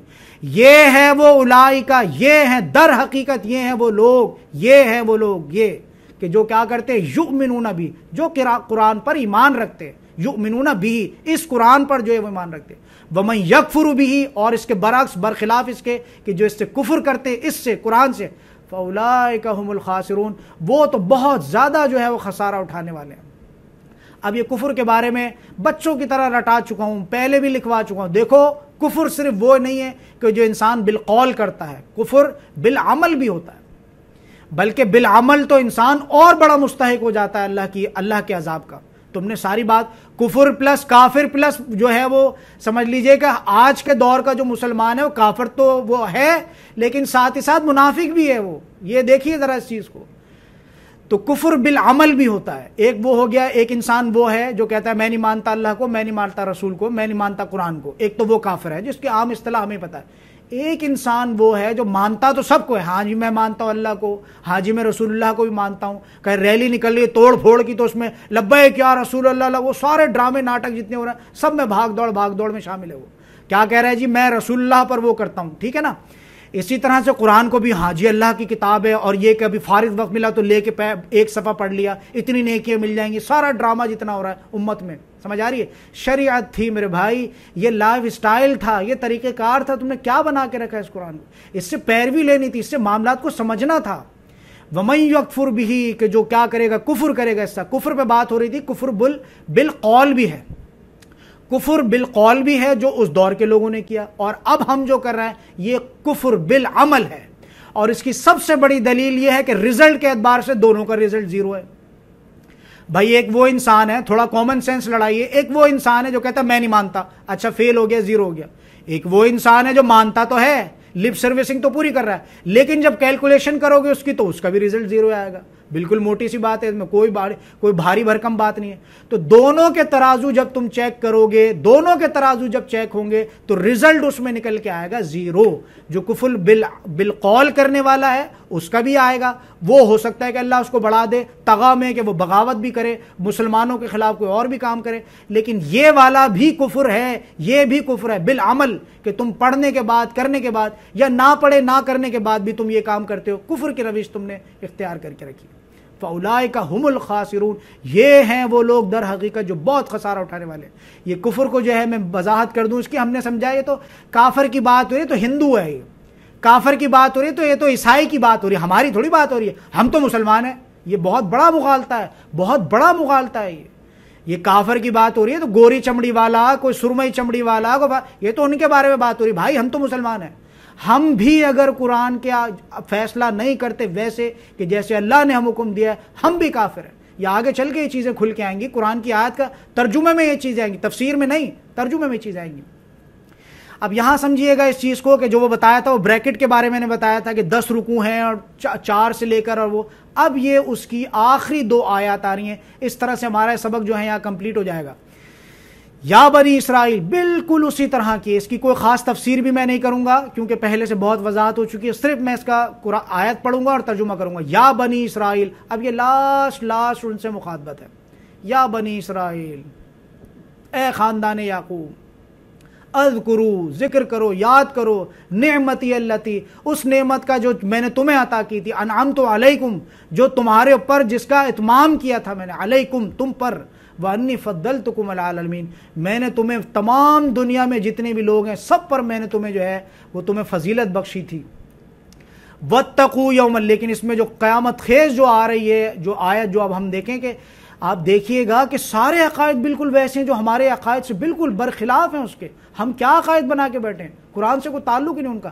اب یہاں دیکھیے گا کیٹیگوریکل ڈینائل آ رہا ہے کسی بھی شفاعت کو، کسی بھی ہدیے کو، کسی بھی فدیے کو. وہ آ جائے گا، ایسے کر لے گا، وہ بچا لے گا، یہ کر لو، وہ کوئی شارٹ کچھ نہیں. واتقوا یوما لا تجزی نفس عن نفس شیئا، ڈرو اس دن سے جب کام نہ آئے گی کوئی بھی، عن نفس، کوئی نفس کسی ذی نفس کے کام نہیں آئے گی. ولا یقبل منہا عدل، کسی سے کوئی بدلہ نہیں لیا جائے گا. ماں کہے اس روز کہ اللہ مجھے بڑی تو نے زبردست والی جنت دے دی، تھوڑا میرا درجہ کم کر کے میری بیٹی کو جہنم سے نکال کے اس کو اس میں ڈال دے، کوئی ایسا امکان نہیں ہے. باپ کہے گا اے میرے رب مجھے بڑی کو اچھی جنت مل گئی، ایسا ہو گیا، ذرا میرے بیٹے کو وہاں سے نکال کے تھوڑا، کوئی اس میں جو ہے وہ کوئی ہدیہ بدلہ کچھ نہیں، کوئی بارگیننگ اس دن نہیں ہوگی. یا بیٹا کہے گا باپ سے میرے باپ نے میری وجہ سے تو، اے رب میری وجہ سے تو دنیا میں کتا بن کے رہا، بس وہ کھاؤ پیو اور کرو بچے پہ، میری وجہ سے تو یہ سارے کام تھے. آج کے دن تھوڑا تو اتنا ہم پہ رحم کر کہ میرے باپ کو جو مجھے بہت زیادہ تو نے بلند درجے کی جو ہے وہ مجھے تو نے جو ہے وہ کیا کہتے ہیں وہ دے دی، جنت تو نے مجھے دے دی ہے، تھوڑا سا درجہ میرا کم کر دے، تھوڑی میری جنت کی آسائشوں کو کم کر کے تھوڑا میرے باپ کو جہنم سے نکال کے کر دے. یہاں اس کو پورا کا پورا کیٹیگوریکلی ڈینائل آ رہا ہے. واتقوا یوما لا تجزی نفس عن نفس شیئا، کہ دیکھو ڈرو اس دن سے، اللہ کا تقوی اختیار کرو اس دن سے جب کام نہ آئے گی کوئی نفس کسی دوسرے نفس کے جو ہے وہ ہرگز کام نہیں آئے گی. ولا یقبل منہا عدل، اور دیکھو کوئی کسی قسم کی جو ہے وہ ان سے کوئی کسی قسم کا جو ہے وہ ہدیہ اور کوئی چیز اس طرح کی جو ہے ان سے کیا ہوگا کہ ان سے قبول نہیں کی جائے گی. ولا يقبل منها عدل ولا تنفعها شفاعہ، اور دیکھو کوئی شفاعت، کوئی سفارش جو ہے اس میں وہ پیش نہیں ہوگی، کوئی سفارش تمہاری جو ہے وہ نہیں ہوگی. اب اس کے ضمن میں ایک سورہ لقمان کی آیت نمبر 33 آپ لوگوں کے سامنے رکھنا چاہتا ہوں، دیکھیے گا جلدی سے نوٹ ڈاؤن کیجئے گا اس کو. سورہ لقمان کی آیت نمبر 33، یا ایھا الناس اتقوا ربکم، بالکل اسی طرح کی آیت ہے. واخشوا یوما لا یجزی والد عن ولدہ، کہ دیکھو کوئی ڈرو اس دن سے کہ جس دن کوئی باپ کسی بیٹے کو نفع نہیں پہنچا سکے گا. ولا مولودن، کہ جو اس سے پیدا ہوا مولود جو پیدا ہوا جازن عن والدین شیئا، وہ کوئی نفع ذرہ برابر بھی کوئی نفع اپنے والد کو نہیں پہنچا سکے گا.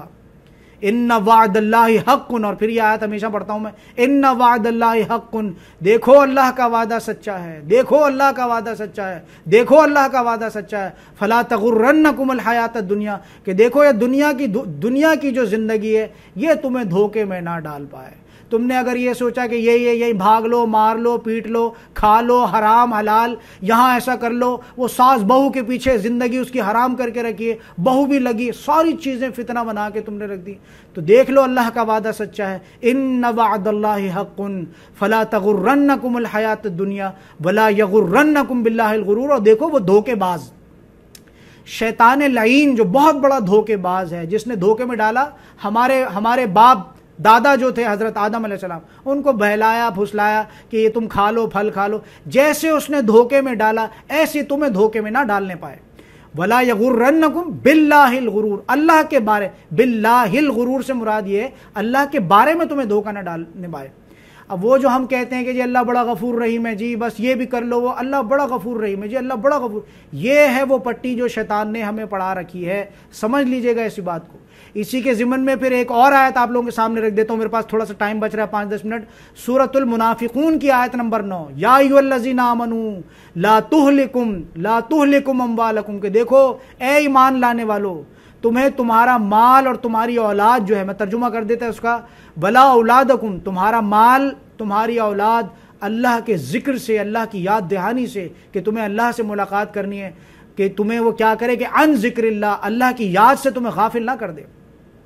یا ایھا الذین آمنوا لا تلہکم اموالکم، میں نے اس کو معذرت کے ساتھ تلہکم پڑھ دیا، لا تلہکم اموالکم ولا اولادکم، کہ دیکھو یا ایھا الذین آمنوا، اے ایمان کے دعوے دارو، لا تلہکم اموالکم، کہ تمہیں ہلاکت میں نہ ڈال دے تمہارا مال، اموالکم، مال کی جمع ہے اموال، ولا اولادکم، ٹھیک ہے، یہ اولاد ولد کہتے ہیں اصل میں ایک کو، اور ایک سے زیادہ تو اولاد، اولادکم عن ذکر اللہ، تمہارا مال اور تمہاری اولاد، یہ اولاد بھی سمجھ لیجئے گا، اولاد اس کو کہتے ہیں جو پیدا ہونے والا، جو پیدا ہوتا ہے، یعنی ایک تو ہے باپ اور ایک ہوتا ہے والد، یہ باپ اور والد کا فرق بھی سمجھ لیجئے گا، والد اس کو کہتے ہیں جو پیدا کرنے والا ہو، بات سمجھ آ رہی ہے نہیں؟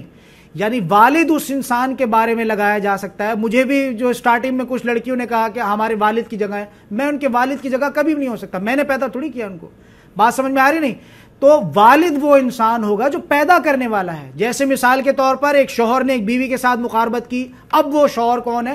والد، پیدا کرنے والا، والد، جو پیدا ہوا وہ ولد، بات سمجھ آ گئی، جو پیدا ہو کر آیا مولود، تو یہ ولد سے لفظ بنا، والد، اولاد، مولود، تو یہ عموماً جو تفسیروں میں آپ کو ترجمہ میں دکھے گا یہ زیادہ تر بیٹوں کے لیے استعمال ہو رہا ہے، لیکن یہ اولاد اس کا لفظی ترجمہ بنتا ہے اولاد، جو ہمارے اردو میں اولاد لڑکی کے لیے بھی ہو سکتا ہے اور لڑکوں کے لیے بھی ہو سکتا ہے، تو یہاں بھی صرف یہی ترجمہ نہ سمجھیے گا اس کا، ولا اولادکم سے مراد کے تمہارے بیٹے، بہت سارے قرآن میں اس طرح کی چیز دیکھی ہے میں نے، ولا اولادکم سے وہ ترجمہ کر رہے ہیں تمہارے بیٹے، تو صرف بیٹے ہیں یہ تمہاری ہلاکت کا سبب؟ بھائی اولاد سے مراد ہے جو تم سے پیدا ہوئی ہے، عن ذکر اللہ، اللہ کے ذکر سے تمہیں نہ کر دے، وَمَن يَفْعَلْ ذَلِكَ فَأُولَٰئِكَ هُمُ الْخَاسِرُونَ، یہاں پہ بھی وہی لفظ آ رہا ہے، اور جو کوئی بھی اس طرح کا کرے کہ مال میں گم ہو گیا اور اپنی اولاد میں گم ہو گیا اور اللہ کے ذکر کو پس پش ڈال دیا، وَمَن يَفْعَلْ ذَلِكَ، جو یہ کام کرے، فَأُولَٰئِكَ هُمُ الْخَاسِرُونَ، وہ تو بہت بڑا خسارہ اٹھانے والا ہے۔ یہ میں آیت بتا چکا ہوں سورہ منافقون کی آیت نمبر 9۔ دوبارہ آیت کی طرف آتے ہیں، ولا یقبل منها عدل، کہ ان سے کوئی بدلہ نہیں لیا جائے گا، بدلے کے ضمن میں کافی بات ہو چکی ہے، ولا تنفعها شفاعہ، یہ تنفعها سے مجھے وہ آیت یاد آئی اس کی، ولا تنفعها شفاعہ، اور دیکھو کوئی سفارش کسی کی برداشت، کسی کی کوئی سفارش قبول نہیں کی جائے گی، ولا هم ينصرون، اور نہ ان کی کوئی مدد پہنچائی جائے گی۔ بارک اللہ لی ولکم فی القرآن العظیم ونفعنی وإیاکم بالآیات وذکر الحکیم۔